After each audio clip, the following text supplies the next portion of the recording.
Ram Ram Hare Hare,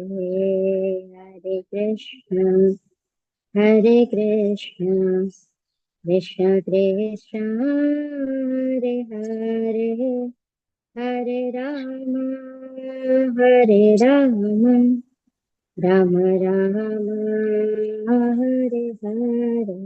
Hare Krishna. Hare thank Krishna you. પ્રભુજી. હરે કૃષ્ણ. ખૂબ ખૂબ ધન્યવાદ માનસી માતાજી આપનો સુંદર મજાના કીર્તન માટે. હરે કૃષ્ણ ખૂબ પ્રભુજી. ખૂબ સ્વાગત છે બધા વહાલા વૈષ્ણવોનું. હરિસુંદર પ્રભુજી, રાજેન્દ્ર પ્રભુજી, વિક્રમી કૃષ્ણ પ્રભુ, ધર્મેન્દ્ર પ્રભુજી, રાજેન્દ્ર પ્રભુજી, હરે કૃષ્ણ. જયંત પ્રભુ, આકૃતિ માતાજી, એન્ડ હિરલ પાઠક માતાજી, મીનાક્ષી બી પરમાર માતાજી, એન્ડ જયંત પટેલ પ્રભુ. હરે કૃષ્ણ પ્રભુજી. હરે કૃષ્ણ. વેલકમ. હરે કૃષ્ણ પ્રભુજી. હરે કૃષ્ણ વિક્રમ પંડ્યા પ્રભુજી, એન્ડ છાયા માતાજી, રાજેન્દ્રસિંહ પ્રભુજી, જલ્પા જોશી માતાજી, કિરણ વસોયા પ્રભુજી, નિશા માતાજી, પીના માતાજી, રિધિ માતાજી, સોનલ સોરઠિયા માતાજી, સ્વાતિ માતાજી. ખૂબ ખૂબ સ્વાગત છે આપ સૌનું ઇસ્કોન મેંગલુરુ શ્રી શ્રી રાધા ગોવિંદ મંદિર પુરાય તરફથી. લતા માતાજી વેલકમ. હરે કૃષ્ણ. ખૂબ ખૂબ ધન્યવાદ સુરક્ષા માતાજી, આરતી માતાજી, માનસી માતાજી, વિક્રમી પ્રભુ આપ સૌની સેવાઓ માટે. હરે કૃષ્ણ પ્રભુજી. દંડવત પ્રણામ. દંડવત પ્રણામ. હરે કૃષ્ણ દંડવત પ્રભુજી. પ્રણામ. હરે કૃષ્ણ. હરે કૃષ્ણ. તો શરૂઆત કરશું ભગવાન શ્રી શ્રી રાધા ગોવિંદજીના ચરણોમાં ખૂબ ભાવપૂર્વક પ્રેમપૂર્વકની પ્રાર્થના સાથે મળીને આપણે અર્પણ કરીશું મંગલાચરણ.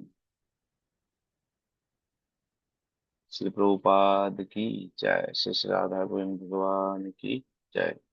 ઓમ અજ્ઞાનતિમિરાન્ધસ્ય જ્ઞાનાંજન શલાકયા ચક્ષુરુન્મિલિतं येन તસ્मै શ્રી ગુરુવે નમઃ.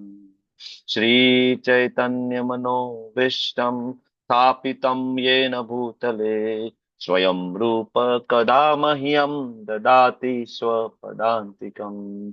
वन्देऽहं श्रीगुरो श्रीयुतापदकमलं श्रीगुरुन् वैष्णवांश्च श्रीरूपं साग्रजातं सहगण रघुनाथान्वितं तं सजीवम् साद्वैतं सावधूतं परिजनसहितं कृष्णा चैतन्यदेवं श्रीराधा कृष्णपादान् सहगण ललिता श्री विशाखान्वितांश्च.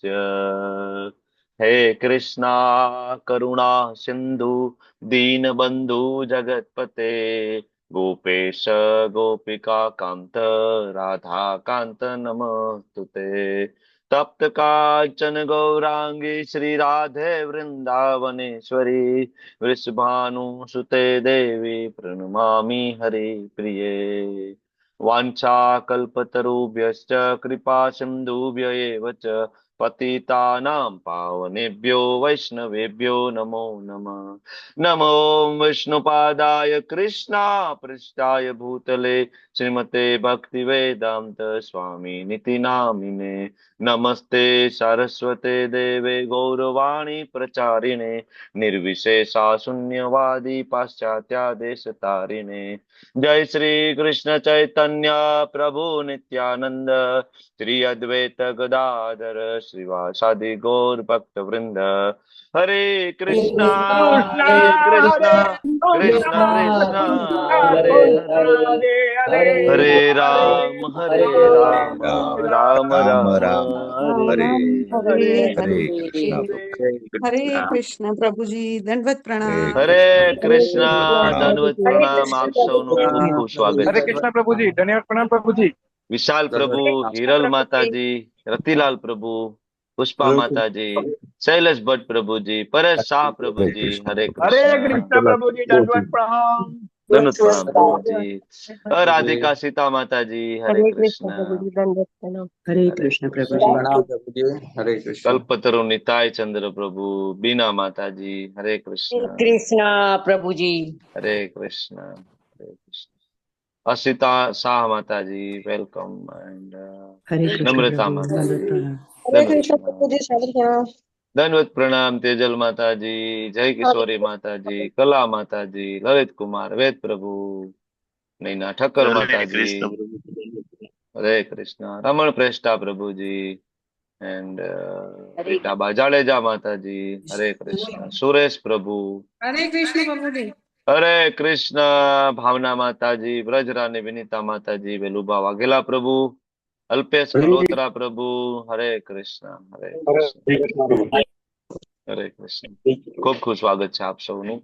તો ગઈકાલનું નાનું એવું રિવિઝન કરી લઈએ ને, આપણે શું શીખ્યા છીએ. થોડું યાદ હોય તો તમે હેન્ડ રેસ કરો, તો આપણે થોડી ચર્ચા કરીએ ગઈકાલ વિશે.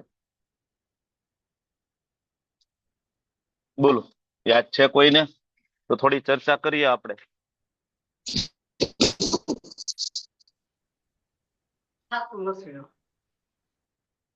બોલો બોલો. યસ, રીટાબા જાડેજા માતાજી થી શરૂઆત કરીએ, ચાલો. હરે કૃષ્ણ પ્રભુજી.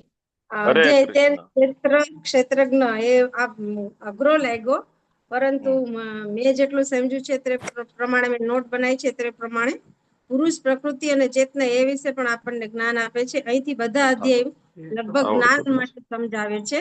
અર્જુન અહીં 6 બદલાય એવું જ પ્રશ્નો કંઈક આમાં પૂછે છે. હા હા, બોલો બોલો, તમે કન્ટિન્યુ રાખો, હા, કન્ટિન્યુ રાખો. અર્જુન અહીંયા 6 પ્રશ્ન પૂછે છે.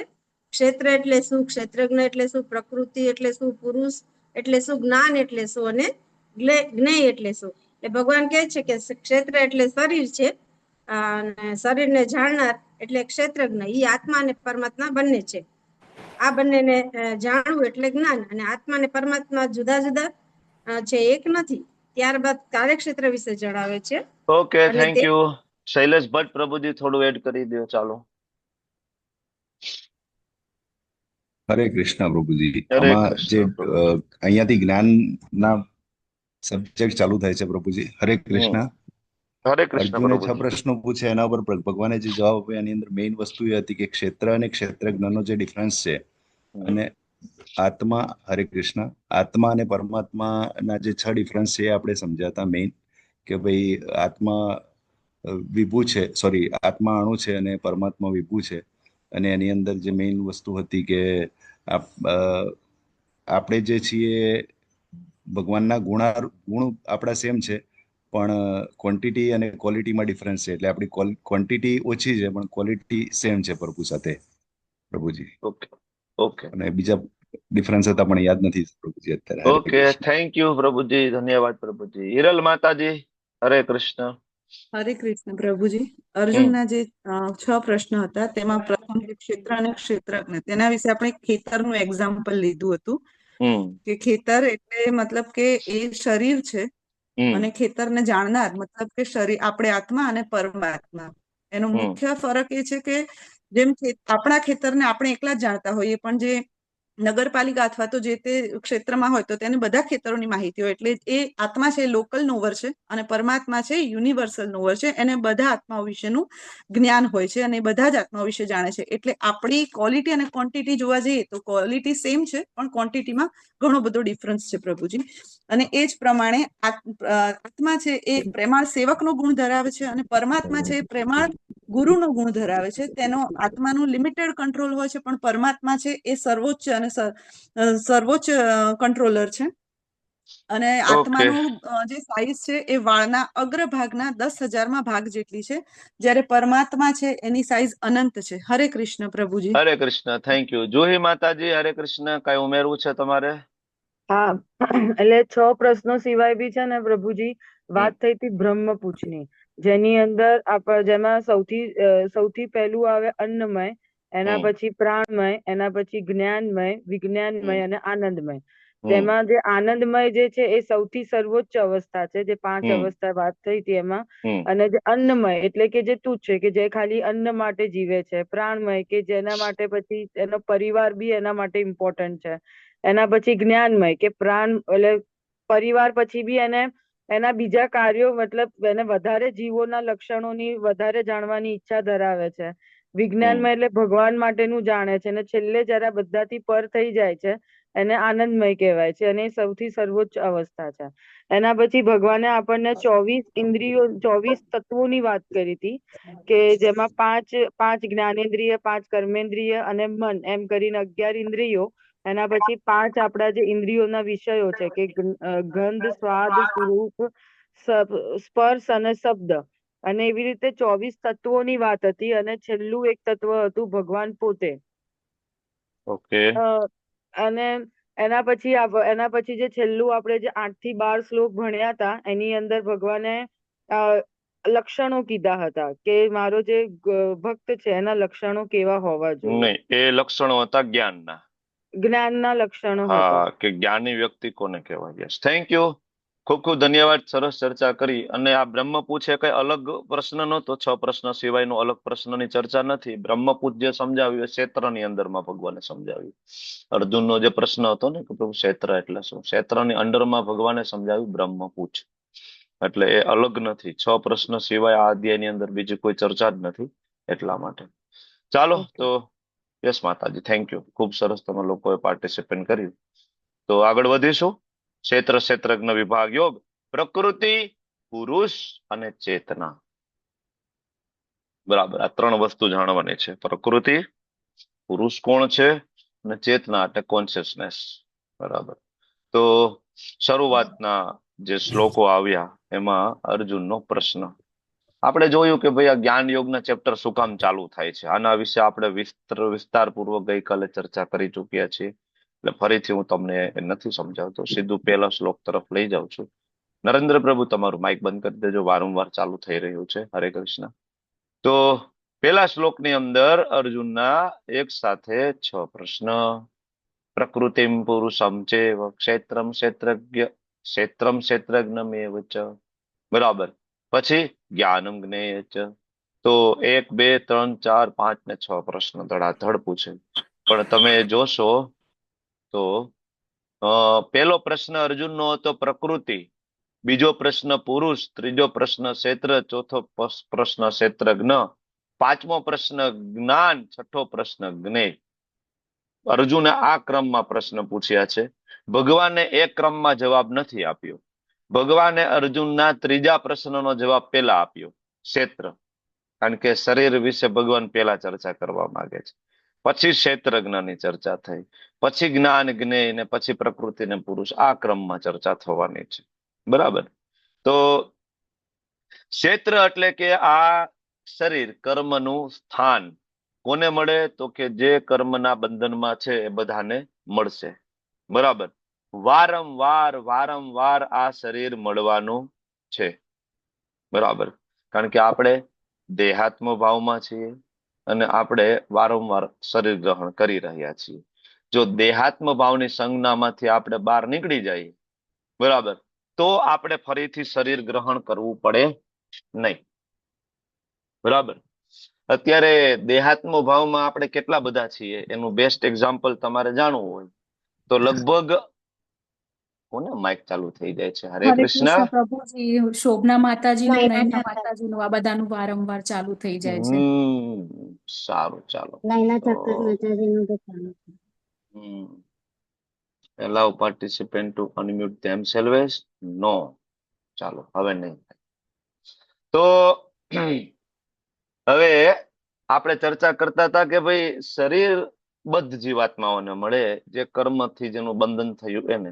અને આપણે સૌથી વધારે દેહાત્મ ભાવમાં છીએ એનું એક્ઝામ્પલ તમે આપી શકો? અત્યારે આમ આજુબાજુમાં દ્રષ્ટિપાત કરો તો તમને શું લાગે કે આપણે દેહાત્મ ભાવમાં વધારે જતા હોય એવું લાગે તો તમે કઈ એનું એક્ઝામ્પલ આપો તો હાથ ઊંચો કરો, તો જ તમે માઇક ચાલુ કરી શકવાના છો.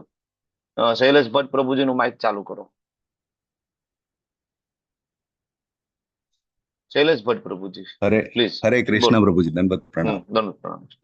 એના માટે સૌથી મોટું દેહાત્મ ભાવ એ છે પ્રભુજી કે આપણે જયારે ઊંઘમાંથી ઉઠીએ ગમે ત્યારે કે અચેતમાંથી સચેત થઈએ તો આપણે યાદ નથી કરવું પડતું કે હું પુરુષ છું કે સ્ત્રી છું.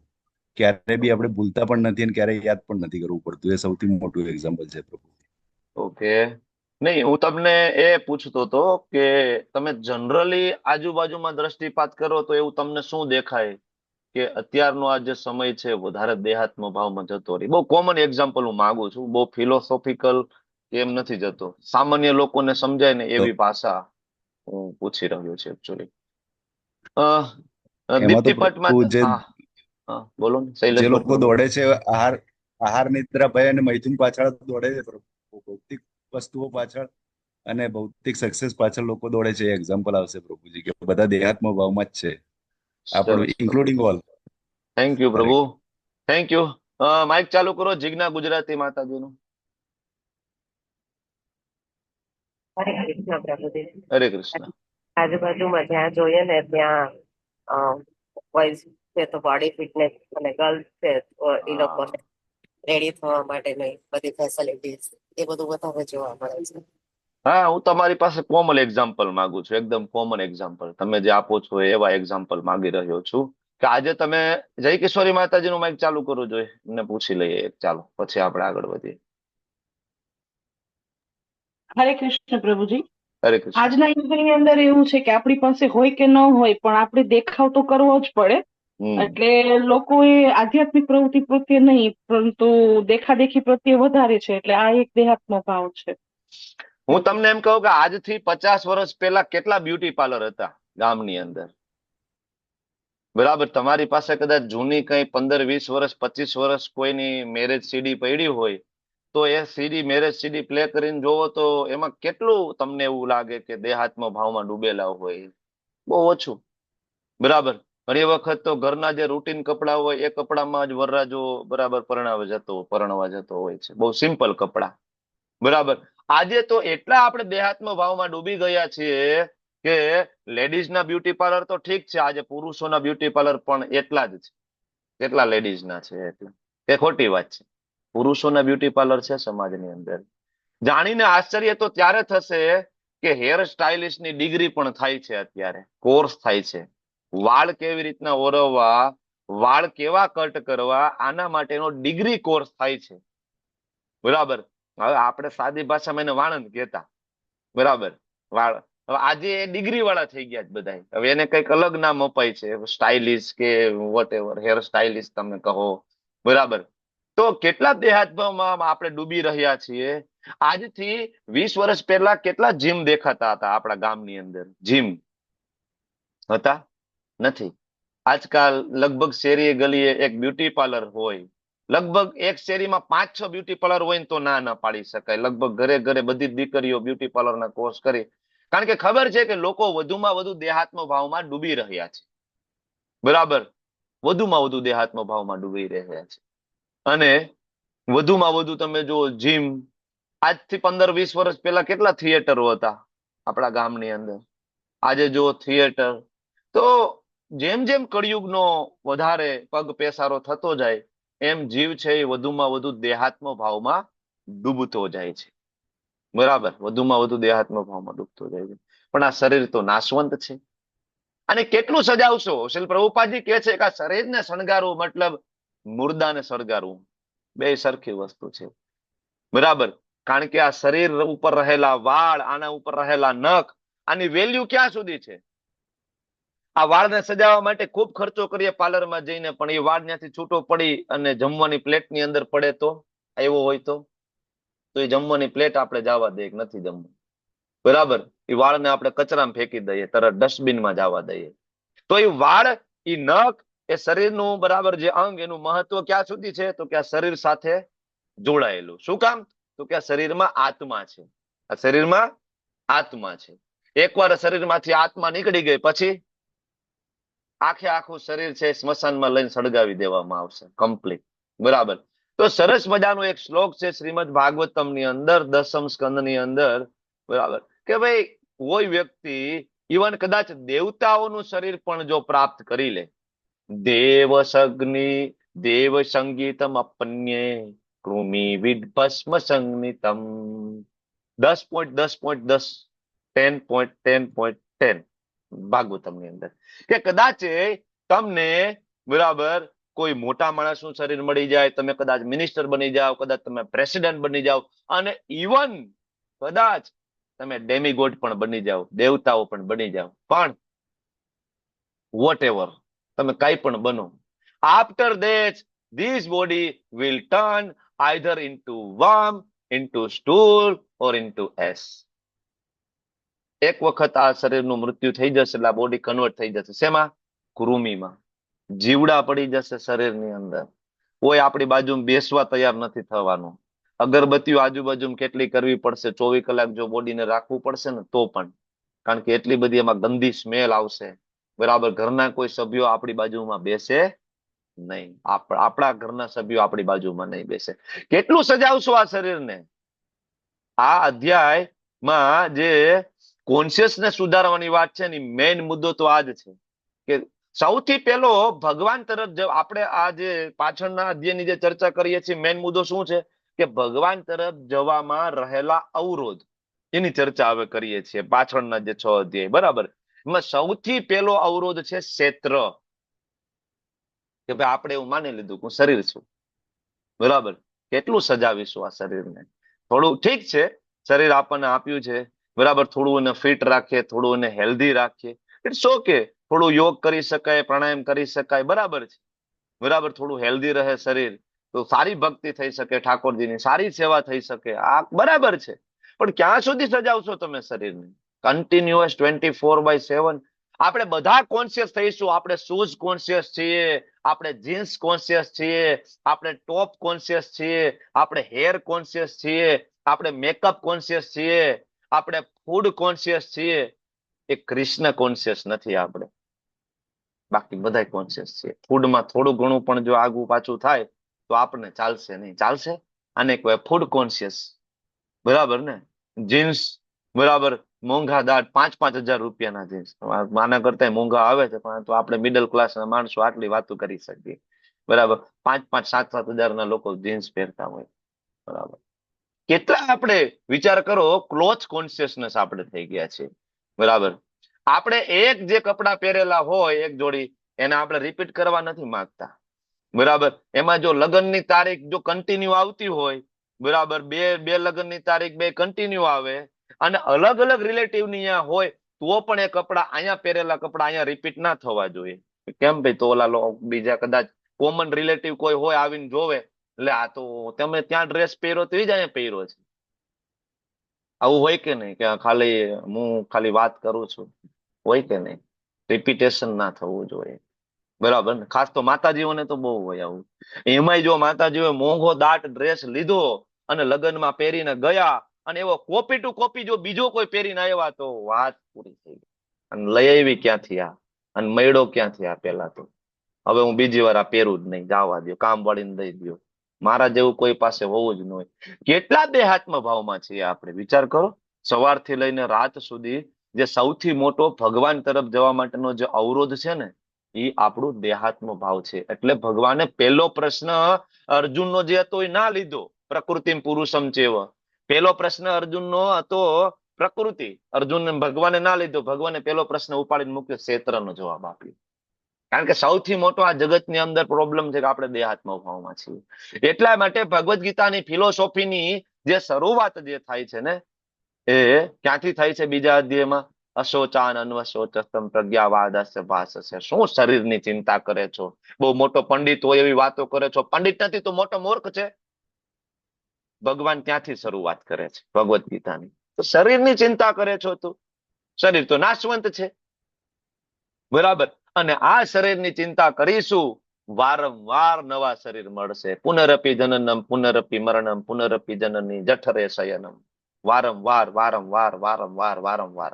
Birth again, death again, again resting in the mother's home, continuous. આજે એક કહેવાય કે સ્ત્રી ના ગર્ભમાં છીએ આપણે હતા. હવે આગળ નવો જન્મ મળશે. આપણા કર્મ પ્રમાણે કોઈ પુત્રીના ગર્ભમાં આવીશું, ક્યાંક કોઈક વંદાના ગર્ભમાં આવીશું, ક્યાંક કોઈક બંદરના ગર્ભમાં લટકતા આવીશું, ક્યાંક કોઈક ભૂંડડાના ગર્ભમાં આપણે લટકતા હશું.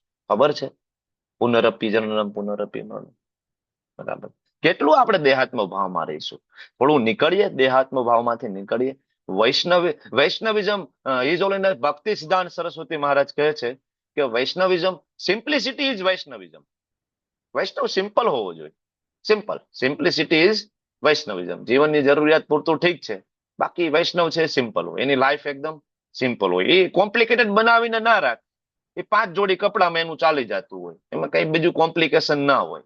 બરાબર, સિમ્પલ. બરાબર, એને કઈ બીજી જરૂરિયાત નથી હોતી. તો થોડું દેહાત્મ ભાવમાંથી આપણે નીકળીએ એટલે પેલો પ્રશ્ન ભગવાને જે એડ્રેસ કર્યો ને, ઇટ ઇઝ ક્ષેત્ર. પછી ભગવાને કીધું ક્ષેત્રજ્ઞ, એને જાણે ને એ ક્ષેત્રજ્ઞ આત્મા. આપણને એમ થાય કે હું બધું જાણું છું. ભગવાન કે બેટા હું જાણું છું, મને તો ઓળખ. બરાબર, ક્ષેત્રજ્ઞમ ચાપી મામ. કૃષ્ણ કહે મને ઓળખો, હું પણ ક્ષેત્રજ્ઞ છું. તમે મને ભૂલી જાઓ છો. તમને એમ લાગે તમે કંટ્રોલર છો, પણ હું કંટ્રોલર છું. તો આત્મા પરમાત્માનો ડિફરન્સ આપણે ભણ્યા, અને એને બંનેને જાણે એને કહેવાય જ્ઞાની વ્યક્તિ. બરાબર, તો ભગવાને એ જ્ઞાન ક્ષેત્ર વિશેનું અને ક્ષેત્રજ્ઞ વિશેનું એ વેદાંત સૂત્રમાંથી લાવીને આપણી સામે મૂક્યું. કારણ કે આપણે વેદાંત સૂત્ર વાંચીએ એવી આપણાની અંદર એબિલિટી નથી, એટલી આપણી બુદ્ધિ પણ નથી. કારણ કે આપણે ભગવદ્ ગીતાના 700 શ્લોકો માંડ સમજી શકીએ છીએ. બરાબર, એ તો પ્રભુપાદ જેવા મહાન સંત આચાર્ય થયા, બરાબર, કે જેમને આપણા જેવા પતિત જીવો ઉપર કૃપા કરી અને સરળ ભાષામાં આપણને સમજાવવાની કોશિશ કરી છે. બાકી આપણી એ કેપેસિટી નથી કે આપણે ભગવદ્ ગીતાના 2 શ્લોકે સમજી શકીએ. બરાબર, તો વેદાંત સૂત્ર ક્યાંથી સમજી શકીએ? સેમ વસ્તુ કૃષ્ણને ખબર હતી કે આ લોકો વેદાંત સૂત્ર ખોલીને વાંચવા જવાના નથી. નહીતર કૃષ્ણ એવું અહીંયા લખી દે 1 શ્લોકની અંદર કે ભાઈ ક્ષેત્ર અને ક્ષેત્રજ્ઞ વિશે વેદાંત સૂત્ર વાંચો. બરાબર, હું અહીંયા કહેતો નથી, પણ ભગવાનને ખબર હતી કે આ એક કામ કરું, હું જ વેદાંત સૂત્રમાં જાઉં અને ત્યાંનો જે શ્લોક છે એને લઈને આની સામે મૂકી દઉં. તો ભગવાને વેદાંત સૂત્રમાંથી શ્લોક આપણી સામે મૂકી. જો વેદાંત સૂત્રની અંદર જે બ્રહ્મ સૂત્ર આવે ને એ નાના હોય. ન વેદ શ્રુતે, નાત્મા શ્રુતે, પરાત તુચ્છતે. હવે આપને વાંચતા ના આવડે, વાંચવામાં આપણે જીભના લોચા આવડી જાય. પેલા અર્થ તો બહુ દૂરની વાત છે. બરાબર, આપને વાંચતા પણ ના આવડે, કારણ કે આ બધી કોડેડ લેંગ્વેજ છે. બરાબર, અને આ ખાલી એક જે હોય ને નાત્મા શ્રુતે હે, તો આના ઉપર તમે 10 પેજ લખી શકો. આના ઉપર આખી બુકો લખાયેલી છે, એક બ્રહ્મ સૂત્ર ઉપર. બરાબર, તો આપણું કામ નથી. એટલે ભગવાન એમાંથી સાર થોડો આપણને આપ્યો. બરાબર, ને આપણા આચાર્ય શ્રીલ પ્રભુપાદે એ જ વેદાંત સૂત્રમાંથી બ્રહ્મ પૂછ લઈને આપણને સમજાવ્યું કે જેથી આપને ખબર પડે આપણી ચેતના ક્યાં છે.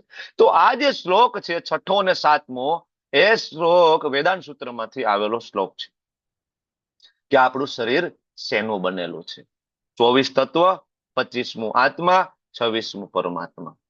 બરાબર, મટીરિયલિસ્ટિક માણસો 24 તત્વ સુધીનું રિસર્ચ કરતા હોય છે, 25મું તત્વ આત્માને સ્વીકારતા નથી હોતા. બરાબર, અને કદાચ નિરાકારવાદીઓ આત્મા સુધી સ્વીકારે પણ 26મું તત્વ પરમાત્માને નથી સ્વીકારતા. બરાબર, તો આ રીતના ક્રમ આપણે ગઈકાલે આ બધી વિષય વસ્તુઓ ઉપર ચર્ચા કરી ચૂક્યા છીએ. એના પછી ખૂબ સુંદર જે 8 થી લઈને જે 12 શ્લોક, કે ભાઈ જ્ઞાન કોને કહેવાય? આપણને એમ થાય કે કોઈ ભણી લે ને એન્જિનિયર થઈ જાય ને ડોક્ટર થઈ જાય તો જ્ઞાની. ભગવાન કે જ્ઞાની નથી. અને આની અંદર જે 2 શબ્દ આવ્યા ની બહુ જ મહત્વના, આચાર્યો ઉપાસનમ. ભગવાન કહે છે દીક્ષા લો. તમારામાંથી જેને પણ 16 માળા થતી હોય, 4 નિયમનું પાલન થતું હોય અને 6 મહિના જેવો સમય વીતી ગયો હોય, તો તમારે શેલ્ટર લઈ લેવું જોઈએ. ગુરુ મહારાજનું શેલ્ટર એટલે આશ્રય. બરાબર, શેલ્ટર લીધા પછીના 6 મહિના પછી તમારી દીક્ષા થઈ શકે. બરાબર, તમારી 16 માળાને 1 વર્ષ પૂરું થઈ ગયું હોય, વિધાઉટ ફેલ, વિધાઉટ બ્રેક, 4 નિયમ વિધાઉટ ફેલ, વિધાઉટ બ્રેક 1 વર્ષથી પાલન થતા હોય, તો તમે દીક્ષા લેવા માટે યોગ્ય શિષ્ય છો ઇસ્કોનની પરંપરા, બ્રહ્મ મધ્વ ગૌડીય વૈષ્ણવ પરંપરા પ્રમાણે. તો લગભગ આવતા 2-4 દિવસની અંદર આપણે એવું પ્લાન કરીએ છીએ કે એક દીક્ષા માટેનું નાનું એવું સેમિનાર જેવું રાખીએ, કે અને જે લોકોને દીક્ષા લેવાનો પ્લાન છે એમને થોડું આપણે ગાઈડ કરીએ, અને શેલ્ટરના અને દીક્ષાના ફોર્મ આપણે કલેક્ટ કરવા માંગીએ છીએ. બરાબર, હું પ્રયત્ન કરું છું જેટલું જલ્દી થઈ શકે. બરાબર, તમે લોકો રેડી હોય, બરાબર, તો થોડું ઘરમાં ઇન્ક્વાયરી કરી લેવાની, થોડી પૂછપરછ કરી લો, અને પછી બધી રીતના તમે રેડી થઈ જાઓ તો પછી તમે મને એપ્રોચ કરો, એટલે આપણે એક સેમિનારનું આયોજન કરીએ વિધિન અ વીક. બરાબર, તો કારણ કે બહુ જ મહત્વનું છે, દીક્ષા તો લેવી પડશે. પણ ગુરુ વગર ગોવિંદ પ્રાપ્ત થતા નથી. અને આજ સુધી જેટલા પણ આચાર્યો થયા, ભક્તમાલ ગ્રંથ ખોલીને વાંચો તો તમને ખબર પડે કે લગભગ 500 કરતા વધારે ભક્તોનું જીવન ચરિત્રની ત્યાં ચર્ચાઓ છે. એમાં એક પણ ભક્ત એવા નથી જેના ગુરુ નહોતા, બધાને ગુરુ હતા. બધાએ પોતાના ગુરુનો આશ્રય લીધો, શરણ લીધું, બરાબર. અને પછી ભગવાન મળ્યા. પછી એ નરસિંહ મહેતા હોય તો ભલે, એ સંત તુકારામ હોય તો ભલે, બરાબર, કે પછી એ મીરાબાઈ હોય કે કબીરદાસજી હોય, કોઈ પણ હોય, બધા પાસે પોતાના ગુરુ હતા, બરાબર. ગુરુ હોય, બરાબર, તો ગોવિંદ પ્રાપ્ત થશે. એટલે આ શ્લોકમાંથી સૌથી મહત્વનો મુદ્દો આચાર્યો ઉપાસનમ. અને બીજું, ભગવાનની ભક્તિ કેવી હોવી જોઈએ? અવ્યભિચારિણી. હું આને માનું છું, આને માનું છું, આને માનું છું, આને માનું છું. શાસ્ત્રની દ્રષ્ટિએ એને પાખંડ કીધો છે, અને ભગવાને એને વ્યભિચારી કીધો છે. શું કામ વ્યભિચારી કીધો છે? કારણ કે આપણે બધા ભગવાનની ગોપીઓ છે, આપણે બધા ભગવાનની પ્રેમિકાઓ છીએ, ભગવાન આપણા સ્વામી છે, બરાબર. તો કોઈને ના ગમે ને એની પ્રેમિકા બીજાને પ્રેમ કરે, આવું તો ન જ ગમે, બરાબર. તો ભગવાન તો ખુલ્લે આમ કહે છે ભગવદ્ ગીતામાં આવીને તમને, કે તમે મને પ્રેમ ના કરો, તમે વ્યભિચારણી છો, ક્લિયરલી. કારણ કે તમે તો મારી દાસી છો, તમે તો મારા સર્વન્ટ છો. મમે વાંશો જીવ લો કે જીવ ભૂત સનાતન. આગળ 15મા અધ્યાયમાં ભગવાન પોતે કહેશે, મમે વાંશો, તમે તો મારા અંશ છો. જીવ ભૂત 84 લાખ યોની, બધા જ તમે મારા અંશ છો, બરાબર. મમે વાંશો જીવ લો કે જીવ ભૂત સનાતન. એવું નહીં કે પેલા આપણે નહોતા, અત્યારે નથી, આગળ નથી. ભગવાન કે તમે સર્વકાળે મારા સનાતન અંશો છો, તમે મારા સર્વન્ટ છો, બરાબર. તમે મારા સેવિકા છો, તમારે મારી સેવા કરવી જોઈએ. તમે બીજાની સેવા કરો છો, મતલબ તમે વ્યભિચારી છો. કૃષ્ણ ખુલ્લે આમ કે ભગવદ્ ગીતાની, તમે વ્યભિચારી છો. ભલે આપને ખોટું લાગવું હોય તો લાગે, કૃષ્ણ જે છે ફેક્ટ, બરાબર. એટલે કૃષ્ણ કહે છે કેવી ભક્તિ જોઈએ? અવ્યભિચારિણી. સેમ વસ્તુ આજ કીધી છે. બધા જ મહાન ભક્તો એકચુઅલી આજ કર્યું છે, બરાબર. જે 12 મહાન ભક્ત જે થયા, બરાબર, એમાં, બરાબર, બ્રહ્માજી અને શિવજી એ મોખરાના સ્થાન ઉપર બિરાજમાન થાય એવા ભક્તો છે, બરાબર. શિવજી પોતે વૈષ્ણવા નામ યથા સંભો, બરાબર. ઘણા બધા એમ કે અમે શિવજીને ભગવાન, બરાબર, સર્વોચ્ચ માનીએ છીએ. પણ તમે ભાગવતમ ખોલીને જોવો તો વૈષ્ણવા નામ યથાસંભો લખ્યું છે. તમને એમ થાય કે ભાગવતમને બીજો રેફરન્સ આપો તો પદ્મ પુરાણ ખોલીને પાતાલખંડ વાંચી લો. તમને એમ થાય કે ના, ન્યા નહીં, તો હું તમને એમ કહું, રામચરિતમાનસ ખોલીને બાલકાંડ ખોલો ને 118ની ચોપાઈથી વાંચવાનું ચાલુ કરો, તો શિવજી એમ કે છે કે મારા સ્વામી તો રામ છે. તમને એમ થાય કે ન્યાય નહીં, હજી બીજો રેફરન્સ આપો, તો ભક્તમાલ ગ્રંથ ખોલો, એની અંદર જે 12 મહાન ભક્તોમાં બીજું નામ છે એ ભક્ત શંકર તરીકે લખેલું છે. ભગવાન નથી લખ્યું, ત્યાં લખ્યું છે શંકરજી, અને જે ભક્ત તરીકે ઉલ્લેખ થયો છે ત્યાં, બરાબર. એટલા માટે શિવજીના ચરણ કમળે ચાલવું પડે, કારણ કે એ સૌથી મહાન ભક્ત છે, બરાબર. અને એમના પણ ગુરુ છે. કોણ એમના ગુરુ છે? શિવજીના ગુરુ કોણ છે? શિવજીના ગુરુ કોણ છે? 4 પરંપરા શરૂ થઈ, બ્રહ્મ, શ્રી, રુદ્ર, બરાબર. તમે બોલી નથી શકતા, મને એવું લાગે છે. આવું છે ને, એટલે તમે કહો ને, નહીં તો ક્યાંથી તમે શાંત હોય. સંકર્ષણ. સંકર્ષણ, બરાબર. અને અલ્ટિમેટલી જોઈએ તો ભગવાન કૃષ્ણએ શિવજીના હૃદયમાં જ્ઞાન આપ્યું, બરાબર. અને એનું પ્રમાણ જોઈતું હોય ને, કે શિવજીની પણ દીક્ષા થઈ, તો એ પદ્મ પુરાણ પાતાલખંડની અંદર દીક્ષા વિધિનો ઉલ્લેખ છે આખો, કે શિવજીની કેવી રીતના દીક્ષા થઈ, ભગવાને એને કાનમાં જઈને મંત્ર આપ્યો, આ પણ છે. હવે પદ્મ પુરાણ તો કઈ ઈસ્કોને તો લખ્યું નથી, બરાબર. એ તો ગીતા પ્રેસ ગોરખપુરનું છે. વળી એમ થાય કે ભાઈ ઈસ્કોન વાળા એ નવું બનાવ્યું લાગે, ભાઈ તમારા ચોપડામાં જ તમે આવું લખો છો. ભક્તમાલ ગ્રંથ ઈસ્કોને નથી લખ્યો, ઈસ્કોનનું ભક્તમાલ આવતું નથી, પદ્મ પુરાણ નથી આવતું ઈસ્કોનનું, બરાબર. પણ 2 ગ્રંથ ઉપાડીને જોઈ લો, 2 ગીતા પ્રેસ ગોરખપુરનું આવે છે, ભક્તમાલય આવે છે અને પદ્મ પુરાણ આવે છે. ભક્તમાલની અંદર ભક્ત તરીકે શિવજીનો ઉલ્લેખ છે, શંકરજીનો, અને પદ્મ પુરાણની અંદર શિવજીની દીક્ષા કેવી રીતના થઈ એ પ્રોસેસનો પણ ઉલ્લેખ છે પાતાલખંડમાં, બરાબર. તો આ કન્ફ્યુઝન આપણા મનમાં બિલકુલ હોવું જોઈએ નહીં, કે ગુરુ તો શિવજીને પણ જરૂર પડે, તો આપણને કેમ ના પડે? આપણે શું કામ દીક્ષા માટે આગળ નથી આવતા? ક્લિયર? ઓકે. તો આચાર્યો ઉપાસનમ. ઓકે, આ બધી ચર્ચા કરી અને હવે આપણે ચોથા વિભાગની અંદર પ્રવેશ કરી રહ્યા છીએ, જેમાં ભગવાન શ્રી કૃષ્ણ અર્જુનનો જે 6થો પ્રશ્ન જ્ઞેય, એનો જવાબ આપી રહ્યા છે, બરાબર. જ્ઞાનનો જવાબ આપ્યો, જ્ઞેયનો જવાબ આપે છે. જ્ઞેય એટલે જ્ઞાનનો અલ્ટિમેટ ઉદ્દેશ્ય શું? આત્માને જાણવું, અને અલ્ટિમેટલી પરમાત્માને જાણવું, આને કહેવાય જ્ઞેય. તો ભગવાન કે હે અર્જુન, હવે હું જ્ઞેય વિશે કહીશ, જે જાણીને તું બ્રહ્મનું નિત્ય આસ્વાદન કરીશ. હું તને જ્ઞેય વિશે કહું અર્જુન. જ્ઞેય એટલે ગોલ. વેદો વાંચી લઈએ, ઉપનિષદો વાંચી લઈએ, પરમાત્મા વાંચી લઈએ, બરાબર. જ્ઞેય એટલે જાણવાનું કે હું આ શરીર નથી, હું આત્મા છું. ખાલી કોઈ આટલું પણ જાણી લે ને, આટલું પણ, તો પણ એ બ્રહ્મ નું નિત્ય આસ્વાદન કરી શકે. એના ઉપર લેવલ ઉપર જાય તો પરમ બ્રહ્મનો સાક્ષાત્કાર થયો કહેવાય.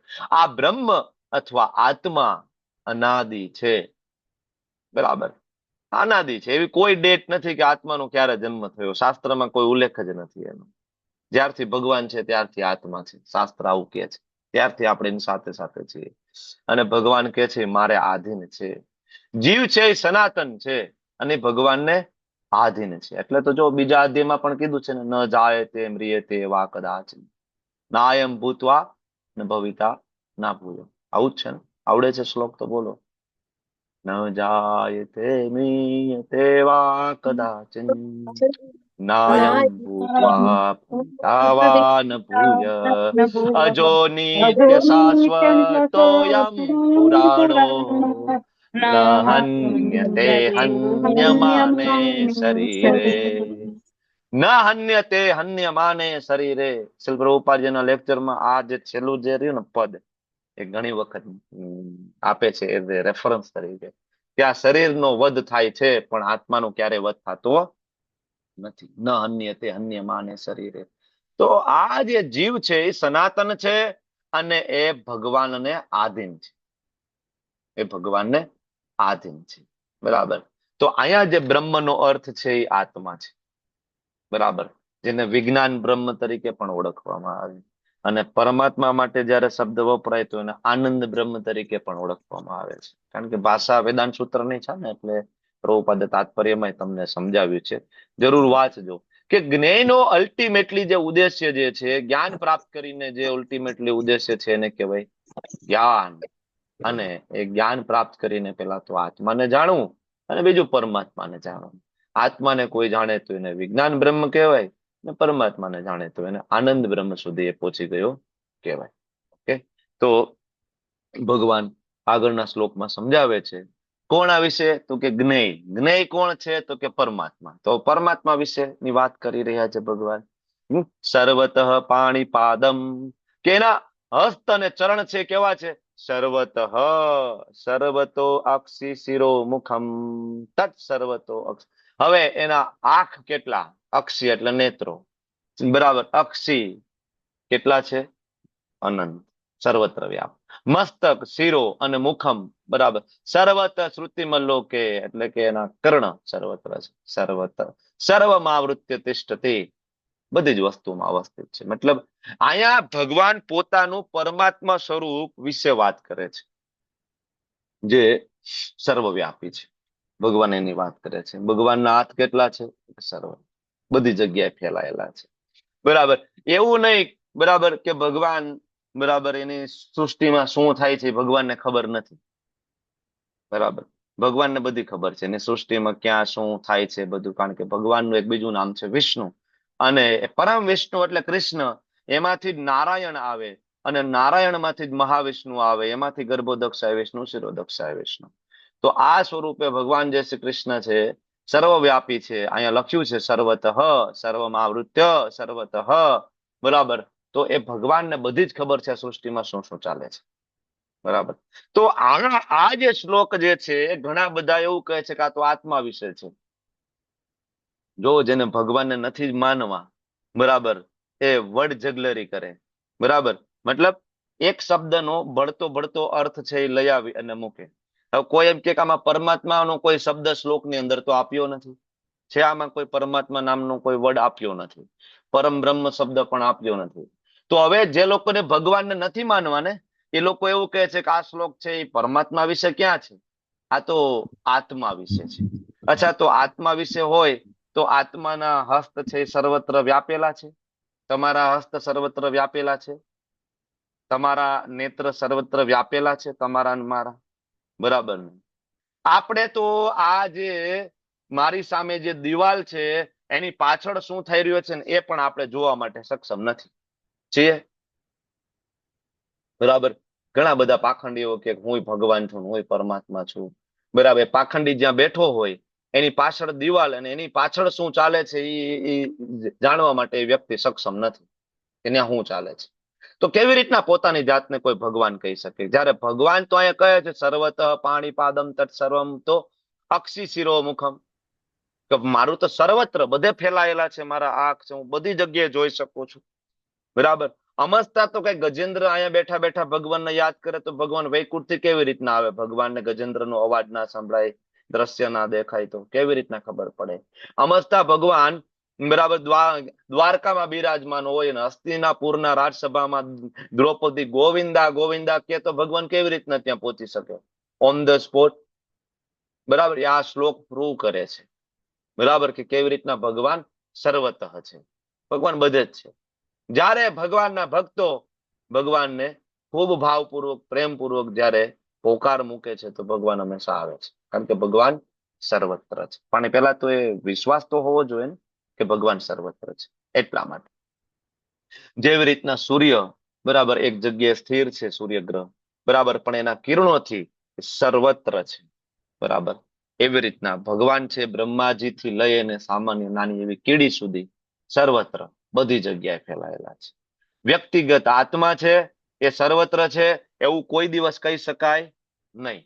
કહી શકાય આત્મા સર્વત્ર છે એવું કહી શકાય નહીં. ભગવાન પોતાના હસ્તને અનહદ અંતર સુધી વિસ્તારી શકે. હમણાં આપણે વાત કરીએ ભગવાનના હાથ લાંબા થઈ શકે બરાબર, આપણા થઈ શકે? ભગવાન ગોલોકમાં બેઠા બેઠા અહીંયા આપણી ઘરે આવીને પ્રસાદ ખાઈ શકે? આપણે એવું કરી શકીએ? નથી કરી શકતા. એવું કરી શકતા હોત તો સારું હતું ને. મેંગલુરુમાં પ્રસાદની વ્યવસ્થા થાય તો આપણે ઓનલાઈન પ્રસાદ પણ લઈ શકતા હતા. કઈ ઉપાધિ નહીં. મૂળ મુદ્દો આમાં એક જ ઘટે છે ઓનલાઈન ક્લાસની અંદર. અહીંયા બધું થાય છે. મંગલા આરતી થાય, નરસિંહ આરતી થાય, તુલસી આરતી થાય, અહીંયા જોબ પણ થાય, અહીંયા ક્લાસ પણ ચાલે. પણ એક પ્રસાદ વાળો પ્રશ્ન રહ્યો ને એ ઓનલાઈનમાં સોલ્વ થતો નથી બરાબર.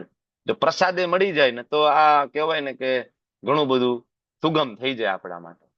તો આપણે નથી કરી શકતા કારણ કે આપણે ભગવાન નથી. તો આપણે ભગવાન હોય તો અહીં બેઠા બેઠા મેંગલુરુમાં આપણે જમી શકતા હોય, પણ કૃષ્ણ વૈકુંઠમાં બેઠા બેઠા તમારી મારી ઘરે આવીને જમી શકતા. હવે આ નિરાકારવાદીઓને આ વસ્તુ સમજાતી નથી, માયાવાદીઓને. કારણ કે એને સમજાય તો એને ભોગ બનાવીને રાખવો પડે ભગવાન માટે. હવે એને ભોગ બનાવવો નથી, એને પોતાને ભોગ કરવો છે, એને ગાંજા ફૂંકવા છે બરાબર. એટલે એમાંથી ગાંજામાંથી નવરાઈ મળે તો ભગવાનનો ભોગ બને. સમજ્યા? એટલા માટે ભાઈ નિરાકાર ઘોષિત કરો એટલે કઈ માથાકૂટ નહીં. કોઈ સેવા ક્યાં કરવાની, એવી ક્યાં નવરાય છે? તો એટલા માટે બહુ જ ક્લિયર આ શ્લોક કહે છે કે વ્યક્તિગત આત્મા છે એ સર્વત્ર છે એવું ક્યારેય કહી શકાય નહીં, નેવર બરાબર. પણ ભગવાન જે છે એ સર્વત્ર છે એટલે એનું નામ છે વિષ્ણુ બરાબર. ભગવાન બધાની વાત સાંભળે છે, ભગવાન બધાને હેલ્પ કરે છે. હવે આગળ કહે છે ભગવાન એ શ્લોકમાં પરમાત્માના ગુણ 13 થી લઈને 19 શ્લોકો છે એ પરમ પુરુષ પરમાત્મા વિશેના છે. અર્જુને જે પ્રશ્ન પૂછ્યો તો જ્ઞેય બરાબર અને પુરુષ બેયના જવાબ આની અંદર મળતા રહે છે. તો આગળ કહે છે પરમાત્મા સર્વ ઇન્દ્રિયોના આદિ સ્ત્રોત છે. આપણી બધાની ઇન્દ્રિયો આવી ક્યાંથી, શેની બનેલી છે? આ આંખ, આ નાક, આ કાન શેનું બનેલું છે? શેનું બનેલું છે? બોલો. હવે તો તમે બોલી શકો છો ને, બોલો. શબ્દો. પંચમહાભૂત. પંચમહાભૂત. પંચમહાભૂત ક્યાંથી આવ્યું? પ્રકૃતિમાંથી. ક્યાંથી? પ્રકૃતિમાંથી. પ્રકૃતિ ક્યાંથી આવી? પુરુષમાંથી. પરાશક્તિ છે. હા, તો પંચમહાભૂત છે ભગવાનની શક્તિ છે. ભૂમિરાપો નલો વાયુ ખમ મનો બુદ્ધિરેવ ચ. ભૂલી ગયા 7મો અધ્યાય, 3જો 4થો શ્લોક 5મો શ્લોક છે કે નહીં? 7મામાં છે ને. ભગવાન કહે પંચમહાભૂત મારી શક્તિ છે. તો શરીર બનેલું પંચમહાભૂત બરાબર. અને પંચમહાભૂતમાંથી બનેલી આંખ, નાક, કાન કામ ક્યારે કરે છે? તો કે આની અંદર ચેતના છે એટલા માટે. તો ચેતના છે એ કોની શક્તિ છે? તો ભગવાન કે પરાશક્તિ એ મારી છે બરાબર. તો બધું જ તો ભગવાન માંથી આવે છે એટલે ભગવાન કહે છે કે સર્વ ઇન્દ્રિયોના આદિ સ્ત્રોત છે. છતાં તે પોતે સર્વેન્દ્રિય વિવર્જિતમ, એને કોઈ ઇન્દ્રિય નથી. મતલબ મારે આંખ છે, નાક છે, કાન છે, ભગવાનને નથી, કારણ કે ભગવાનને કોઈ ઇન્દ્રિય નથી બરાબર ને. તો ભોગ શું કામ લગાડવાનો? ભગવાનને તો ઇન્દ્રિય નથી, ના પાડે છે. ભગવાનને જીભ નથી, ભગવાનને નાક નથી. તુલસી પત્ર શું કામ ચડાવવાના? સુગંધિત ફૂલ શું કામ ચડાવવાના? વાય? કહો, બોલો, શું કામ ચડાવવાના? ઇન્દ્રિય નથી એમ કહે છે આ શ્લોક. સર્વે ઇન્દ્રિય વિવર્જિતમ. બોલો, તમે બોલી શકો છો, ડોન્ટ વરી. તમારો માઇક ચાલુ રાખેલા છે. હરે કૃષ્ણ. ભગવાનની ઇન્દ્રિયો દિવ્ય છે પ્રભુ. આપણા જેવી ઇન્દ્રિય નથી, દિવ્ય ઇન્દ્રિય છે. દીપ્તિ માતાજી તમે બોલો. ભગવાનનું શરીર સ્થૂળ હરે કૃષ્ણ. ભગવાનની ઇન્દ્રિય છે એ પૂર્ણ છે અને દિવ્ય છે. ઇન્દ્રિય નથી દિવ્ય એવી નથી, એનો મતલબ કે આપણા જેવી અપૂર્ણ ઇન્દ્રિય નથી. હરે કૃષ્ણ. આપણા જેવી અપૂર્ણ નથી. જય કિશોરી માતાજી બોલો, બોલો. ભગવાનનું શરીર પંચમહાભૂતોમાંથી નથી બનેલું, એ દિવ્ય છે. એટલે ભગવાનની દરેક ઇન્દ્રિય દિવ્ય છે અને દરેક ઇન્દ્રિયથી દરેક કામ કરી શકે છે. પરફેક્ટ, બરાબર. ભગવાનનું શરીર પંચમહાભૂતનું નથી, ભૌતિક નથી. ભગવાનનું શરીર છે ટ્રાન્સેન્ડેન્ટલ, દિવ્ય, પ્રકૃતિના 3 ગુણોથી ઉપર. એના કારણે ભગવાનને ઇન્દ્રિયો બધી છે, બરાબર. પણ આપણા જેવું નહીં. આપણે તો આંખથી આપણે સંપૂર્ણ જોઈ નથી શકતા. મેં કીધું એમ કે આ દિવાલની પાછળ શું છે મને ખબર નથી, બાજુના એપાર્ટમેન્ટમાં શું ચાલે છે ખબર પડે આપણને? ના ખબર પડે. પણ ભગવાનની આંખ છે એ, બરાબર, કેવી છે? ટ્રાન્સેન્ડેન્ટલ. વૈકુંઠમાં, બરાબર, લીલાઓ કરતા હોય છતાં પણ એ જોતા હોય કે આ બધા શું કરે છે. ટ્રાન્સેન્ડેન્ટલ. એવું નહીં કે ખાલી ભગવાનની આંખથી જોવાનું જ કામ કરે, ભગવાનની આંખથી સાંભળવાનું કામ કરે, ભગવાન એની આંખથી ખાઈ પણ શકે છે. વિષ્ણુ પુરાણની અંદર સરસ મજાનો એક લીલાની ચર્ચા છે ત્યાં, કે જનરલી તમે જો ભગવાનને ભોગ લગાડો ને, તો ભગવાનની ખાવાની ટેકની જે દ્રષ્ટિપાત કરીને ભગવાન, બરાબર, એના અંદર રહેલો રસ છે ને એનું આસ્વાદન કરે છે. જેવી એટલે તમને કોઈ એમ કહે ને કે ભગવાનને ભોગ તો લગાડ્યો, 2 રોટલી મૂકી, 1 વાટકી દાળ, 1 વાટકી શાક ખાય, ઓછું તો ન થયું, પણ ભગવાન કઈ જમતા નથી લાગતા. મતલબ ઓછું ક્યાં થાય છે, બરાબર? તો એનો મતલબ એવો, બરાબર, તમે એને સમજાવી શકો કે ગુલાબનું ફૂલ લઈને કોઈને સુંગાડો, તેમાંથી ગુલાબના ફૂલમાંથી વ્યક્તિ સૂંઘે તો ગુલાબ ઓછું થઈ જાય? ઓછું ના થાય. ગુલાબ એટલું ને એટલું રહે, છતાં એ વ્યક્તિ એનું સુગંધ લીધી છે, બરાબર. એવી જ રીતના ભગવાન છે સાર ગ્રહણ કરે છે. તમે જે ભોગ લગાડો છો ને, ભગવાન એમાંથી સાર ગ્રહણ કરે છે. ભગવાન ખાલી દ્રષ્ટિપાત કરીને જમી શકે છે, બરાબર. લક્ષ્મીજી ભગવાનને કહે છે, પ્રભુ, બરાબર, તમારે તો જે કહેવાય કે દ્રષ્ટિપાત કરીને તમે તો રસનું આસ્વાદન કરો છો, તમે તો જીભથી ટેસ્ટ નથી કરતા, તો તમને અમારા જેટલો તો આનંદ નહીં આવતો હોય ને? ભગવાન કે ના, એવું નથી, કે મને કે આમાં ખૂબ આનંદ આવે છે. મારી તો બધી ઇન્દ્રિયો છે એ સેમ કામ કરી શકે છે. મારી નાભીમાંથી હું બ્રહ્માજીને જન્મ અપાવી શકું છું. મારે કોઈ સ્ત્રીની પણ જરૂર નથી, બરાબર. સ્ત્રી પુરુષનો સંબંધ બાંધવાની પણ જરૂર નથી બાળકને જન્મ આપવા માટે, બરાબર. સમજાવે છે. પણ એ કે ભગવાન છતાંય જીભથી પ્રસાદ લેવો એનો આનંદ તો કંઈક અલગ જ છે. લક્ષ્મીજી કે એ વાત સાચી છે. એ કે તમે ક્યારે આવું કરો છો? ભગવાનને કે છે, બરાબર. તો ભગવાન કે હા, એ કે ક્યારેક મને એવું લાગે કે ના, આજે આંખથી નહીં, દ્રષ્ટિપાતથી નહીં, અને મારે ખરેખર જીભથી જ પ્રસાદ ગ્રહણ કરવો છે, તો એ કે ત્યારે હું છે ને પરમ વૈષ્ણવની જીહવા ઉપર બિરાજમાન થાઉં છું. શુદ્ધ બ્રાહ્મણ હોય એની જીહવા ઉપર હું બિરાજમાન થઈ જાઉં. એટલા માટે શાસ્ત્રમાં બ્રાહ્મણ ભોજનું ખૂબ મહત્વ આપ્યું છે. એટલા માટે આપણે પિતૃ કાર્ય કરીએ, તર્પણ કરીએ, કોઈ સારા કાર્ય કરીએ, ત્યારે એમ કે બ્રાહ્મણને જમાડવા જોઈએ. શું કામ? કારણ કે ભગવાન છે ને એ બ્રહ્મ દેવતાના જીભેથી જમે છે, બરાબર. વૈષ્ણવના જીહવાથી ભગવાન જમે છે. એટલે વૈષ્ણવ ભોજ, સંન્યાસી ભોજ, બ્રહ્મચારી ભોજ, બ્રાહ્મણ ભોજ, એનું ખૂબ જ મહત્વ છે. ભગવાન ત્યાં જમે છે, બરાબર. ભગવાન આ રીતના પણ જમી શકે. ભગવાનની ઇન્દ્રિય આપણા જેવી ઇન્દ્રિય નથી. સર્વ જીવોના પાલન કરતા હોવા છતાં અનાસક્ત છે. આપણે તો એક દીકરો હોય તો આપણે એમાં આસક્ત થઈ જાય. ભગવાન આસક્ત નથી થતા. ભગવાન પ્રેમ કરે છે, આંશિક સ્વતંત્રતા આપી દે છે. તેઓ પ્રકૃતિના ગુણોથી પરે છે. એવું નથી કે ભગવાને આટલું બધું બનાવ્યું, બરાબર, અનંત કોટી બ્રહ્માંડોનું સર્જન કર્યું, તો ભગવાન પણ એ ગુણોની અંદર આવી ગયા, હવે એને નિયમોનું પાલન કરવું પડે. ભગવાન કે ના ના ના, હું ગુણોથી પરે છું. ઉલટાનું ભૌતિક પ્રકૃતિ જે છે ને, બરાબર, એ બધાના અલ્ટિમેટલી સ્વામી કૃષ્ણ છે. કૃષ્ણ કે હું એનો સ્વામી છું. ભગવાન કહે છે હું એનો સ્વામી છું. પ્રકૃતિ મારી અંડરમાં છે. એટલે ભગવાનને ગુણાધીશ તરીકે પણ ઓળખવામાં આવે છે, કારણ કે પ્રકૃતિના સ્વામી છે, બરાબર. એટલે ભગવાન આ શ્લોકની અંદર સરસ સમજાવે છે કે એની ઇન્દ્રિયો છે આપણા જેવી ઇન્દ્રિય નથી. ભગવાનના ભૌતિક દોષ વાળા હાથ નથી, ભગવાનના ભૌતિક નેત્રો નથી. નેત્રો તો છે જ, બાકી જોવે કઈ રીતના, કેવી રીતના એ લીલા કરે? ભગવાનના હાથ ન હોય તો માખણ ચોરી કરીને કેવી રીતના ખાધું એને અહીંયા આવીને? બરાબર. ભગવાનના હાથ છે, ભગવાનના પગ ના હોય તો ભગવાન દોડ્યા કેવી રીતના હશે? માતા યશોદાજી પાછળ પડ્યા ત્યારે. ભગવાનને પગ છે, હાથ છે, નાક છે, કાન છે. ભગવાન નિરાકાર નથી, ભગવાનને બધું જ છે. આપણે એના અંશ છીએ, એટલે આપણે બધું જ છે. તો આપણા પિતાજીને બધું હોય ત્યારે આપણને હોય ને, બરાબર ને? એક માણસનો દીકરો માણસ જેવો બને, કૂતરાનો દીકરો કૂતરા જેવો બને, બરાબર? તો આપણે ભગવાનના દીકરા છીએ, તો આપણામાં પણ બે હાથ, નાક, કાન છે, બધું ભગવાનમાંથી આવે છે. ભગવાનમાંથી આ બધું આવી રહ્યું છે. ભગવાનનું શરીર પણ એવું છે, પણ ફેર એટલો છે કે આપણું શરીર ભૌતિક છે અને ભગવાનનું શરીર સચ્ચિદાનંદ છે. ભગવાન ષડ ઐશ્વર્યોથી પરિપૂર્ણ છે, બરાબર? તો આ તફાવત આપણે જાણવો પડે, નહીતર આપણે ગોટે ચડી જઈએ. આપણે આ ભગવાનને આપણા જેવા માની લઈએ. આગળ કહે છે, પરમ સત્ય સ્થાવર તથા જંગમ સમસ્ત જીવોની અંદર અને બહાર સ્થિત છે. પરમ સત્ય એટલે ભગવાન પોતાની જ વાત કરી રહ્યા છે, બરાબર? ભગવાન શિરોદક્ષાએ વિષ્ણુ તરીકે વાત કરી રહ્યા છે, અને સાથે સાથે ભગવાન મહાવિષ્ણુ તરીકે વાત કરી રહ્યા છે કે મહાવિષ્ણુની અંદર બધા જીવો છે. આમ જોઈ તો, કારણ કે એના રોમકૂપોમાંથી જ પ્રગટ થાય છે ને, અનંત કોટી બ્રહ્માંડ છે, બરાબર? એમ તો ભગવાનના ગર્ભમાં છે. આપણે બધા ભગવાનની અંદર છીએ, અને છતાં પણ ભગવાન બહાર પણ છે. બધી જગ્યાએ જેટલી પણ ભૌતિક વસ્તુઓ જોવો છો એમાં પણ ભગવાન છે. તમારી બારે ભગવાન છે. તમે બીજા કોઈ વ્યક્તિને જોવો તો એની અંદર પરમાત્મા છે. સાથે સાથે તમારી અંદર પણ ભગવાન પરમાત્મા સ્વરૂપે બિરાજમાન છે. સૂક્ષ્મ હોવાના કારણે ભૌતિક ઇન્દ્રિયો દ્વારા તમે જોઈ શકતા નથી, એટલે તમે ગોટાળે ચડો છો. ભગવાન કહે છે કે સૂક્ષ્મ છે. આત્માને પણ આપણે અત્યાર સુધી જોઈ શક્યા નથી. વિજ્ઞાન ખૂબ મથી રહ્યું છે આત્માને જોવા માટે, પણ આત્માને હજી સુધી નથી જોઈ શક્યા. તો પરમાત્માને કેવી રીતના જોઈ શકીએ? પરમાત્મા એના કરતા પણ સૂક્ષ્મથી સૂક્ષ્મ બની શકે. અણુ અણિયાસમ એક બરાબર ક્વોલિટી આવી હતી, તમને યાદ હોય તો 10મા અધ્યાયમાં, બરાબર?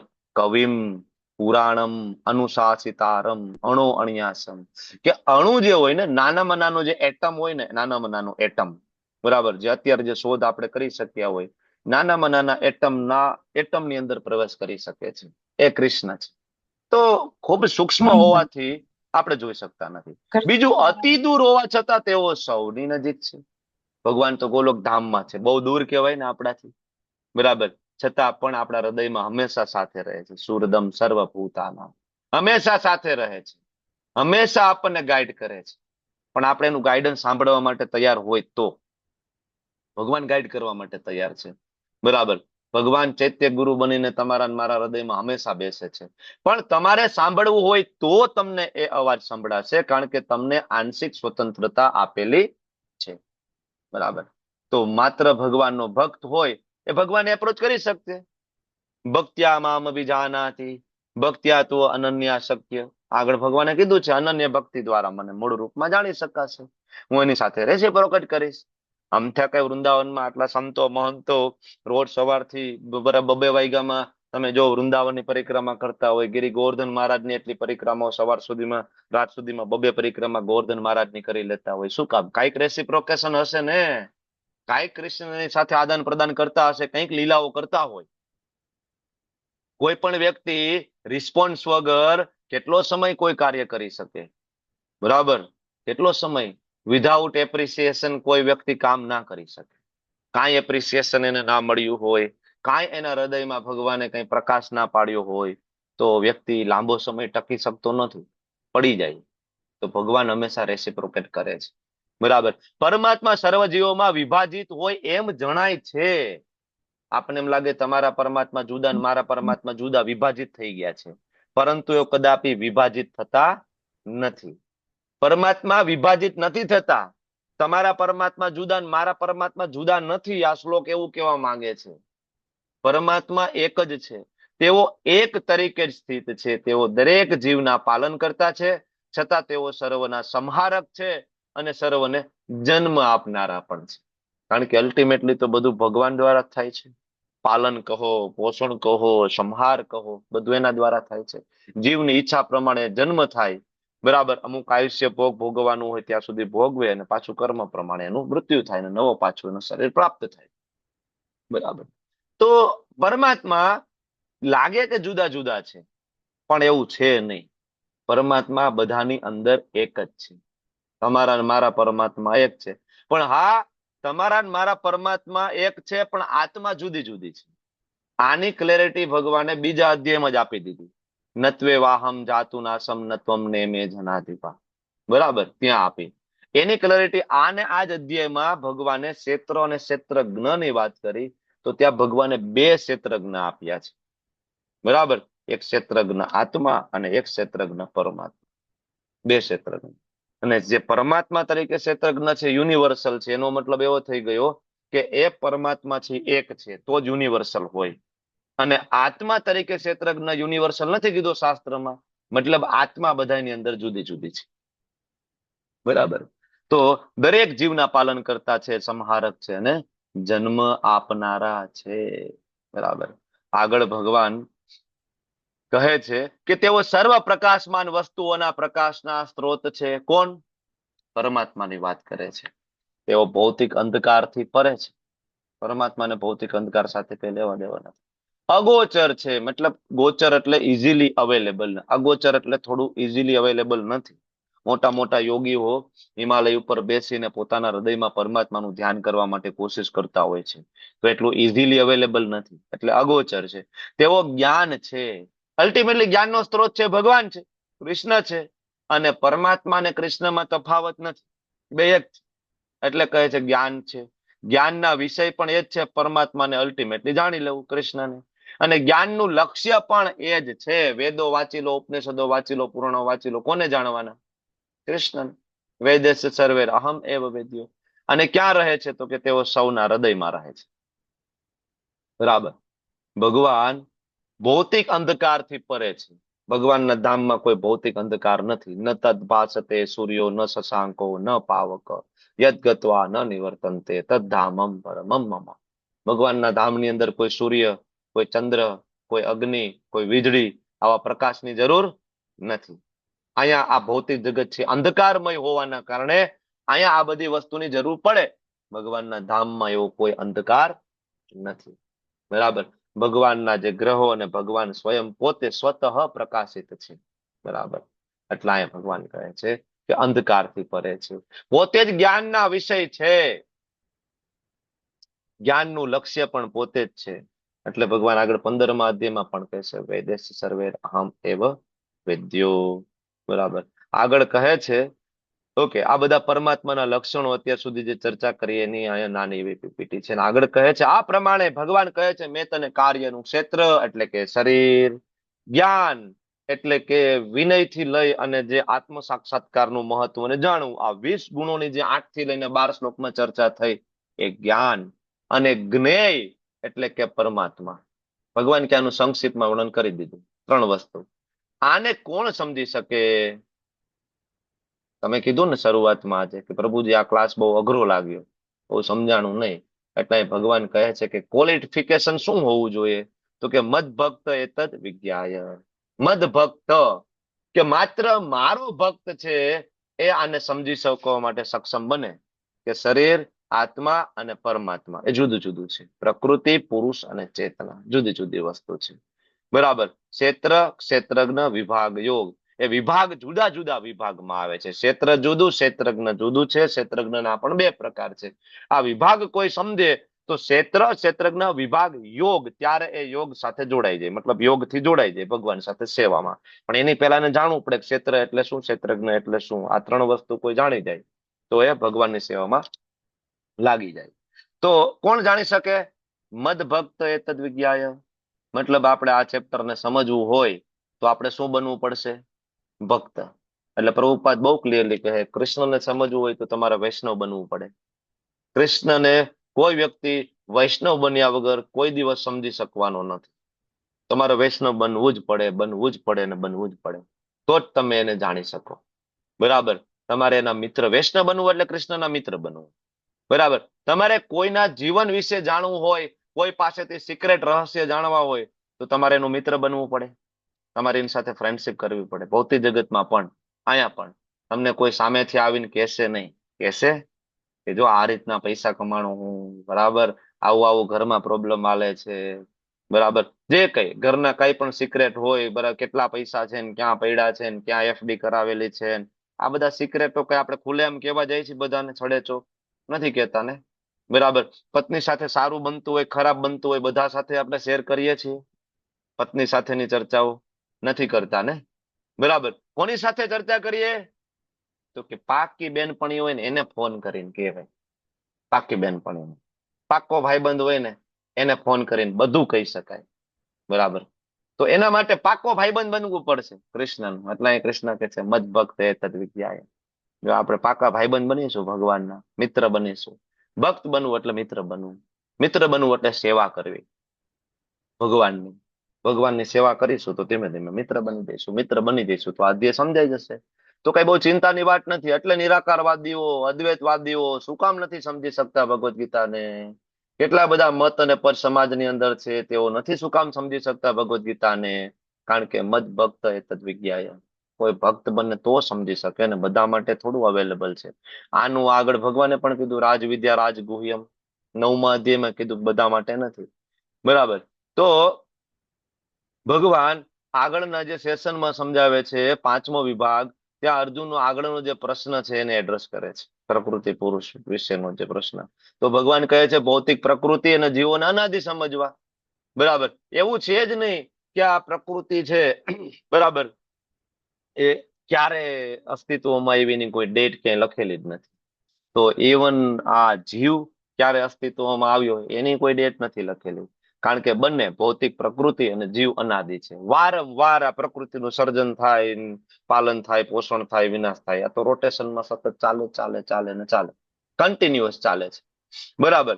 અને ભગવાન કહે છે કે તેમના વિકાર તથા ગુણોને પ્રકૃતિજન્ય. વિકાર એટલે આપણે વાત થઈ ગઈ ઓલા જે 24 તત્વોમાં જે ઈચ્છા, દ્વેષ, સુખ અને દુઃખ આ બધું હતું ને વિકાર કહેવાય. ત્યાં આપણે એ શબ્દ પણ આવ્યો હતો વિકાર. 24 તત્વો, પછી ઈચ્છા, દ્વેષ, દુઃખ, સંઘાત અને વિકાર કીધો હતો. બરાબર. તો આ તો એટલા માટે તમને મળ્યું ને કે તમે અહીંયા પ્રકૃતિ સાથે તમે એટેચ થયા. એટલે સુખ દુઃખ તો એટલે મળ્યા કઈ જન્મ થયો એટલે. અહીં નો થયો હોત તો કઈ માથાકૂટ હોત. એટલે એને વિકાર તરીકે, સુખને પણ વિકાર કહેવામાં આવે છે, દુઃખને પણ વિકાર કહેવામાં આવે છે.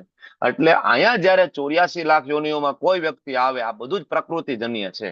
આ બધાયનું ઉદ્ભવનું કારણ 84 લાખ યોનિ, જો આમાં થોડા ફોટા બનાવીને તમને બતાવ્યું છે. બરાબર. આ બધાનું એકમાત્ર કારણ છે કે ઇન્દ્રિય સુખમાં આપણું ભોગ કરવાની માંગ. જે ઈચ્છા કરે છે ભગવાન પૂરી કરે છે. વારંવાર જે ઈચ્છા કરે છે ભગવાન પૂરી કરે છે. પણ જયારે કોઈ જીવ ઈચ્છા કરે કે નહીં હવે બહુ થઈ ગયું, ખાતું ક્લિયર કરો, બરાબર, ત્યારે ભગવાન ખરેખર ખુશ થાય છે. બરાબર. તો ભગવાનના ધામની અંદર આવી કોઈ વસ્તુ નથી. બરાબર. 84 લાખ યોનિમાં ફરવું, માથાકૂટ, સુખ દુઃખ, આ વિકાર આ નથી. કારણ કે આ તો પ્રકૃતિજન્ય છે. બરાબર. અને જીવની ઈચ્છા અને એના કર્મ પ્રમાણે એને વારંવાર નવા વિશેષ શરીર મળે છે અને વારંવાર પ્રકૃતિના નિયંત્રણ હેઠળ આવે છે. અત્યારે તમારું શરીર મનુષ્યનું છે તો તમે મનુષ્ય તરીકે બિહેવ કરો છો. પણ જેવું આ નેક્સ્ટ જન્મની અંદર આપણને શરીર કૂતરાનું મળશે, બરાબર, તો આપણે કૂતરા તરીકે બિહેવ કરવા માંડીશું. આપણે પ્રકૃતિની અંદર છીએ. પ્રકૃતિજન્ય ગુણો આપણને મળે છે.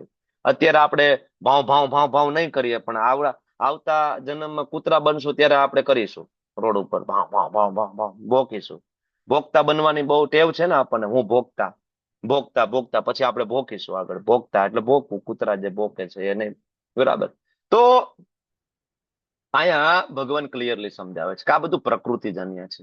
તમે પોતે ઊભું કરેલી આ માથાકૂટ છે. સિમ્પલ ભાષામાં કહીએ ને તો આ શ્લોક કે છે કે ભાઈ આ સુખ દુઃખ વિકાર, ભગવાન કે મારો કોઈ હાથ નથી આની અંદર.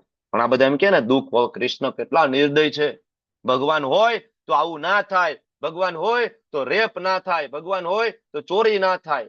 અરે ભાઈ, આ શ્લોક ક્લિયરલી કહે છે ભૌતિક પ્રકૃતિ જીવ અનાદિ છે અને એની અંદર રહેલા બધા વિકાર છે ને એ તો તમે સત્વગુણ, રજોગુણ, તમોગુણ ગુણોને સિલેક્ટ કર્યા ને, એટલે પ્રકૃતિએ તમને આપેલું એ ઇનામ છે તમારા કર્મના ફળ સ્વરૂપે.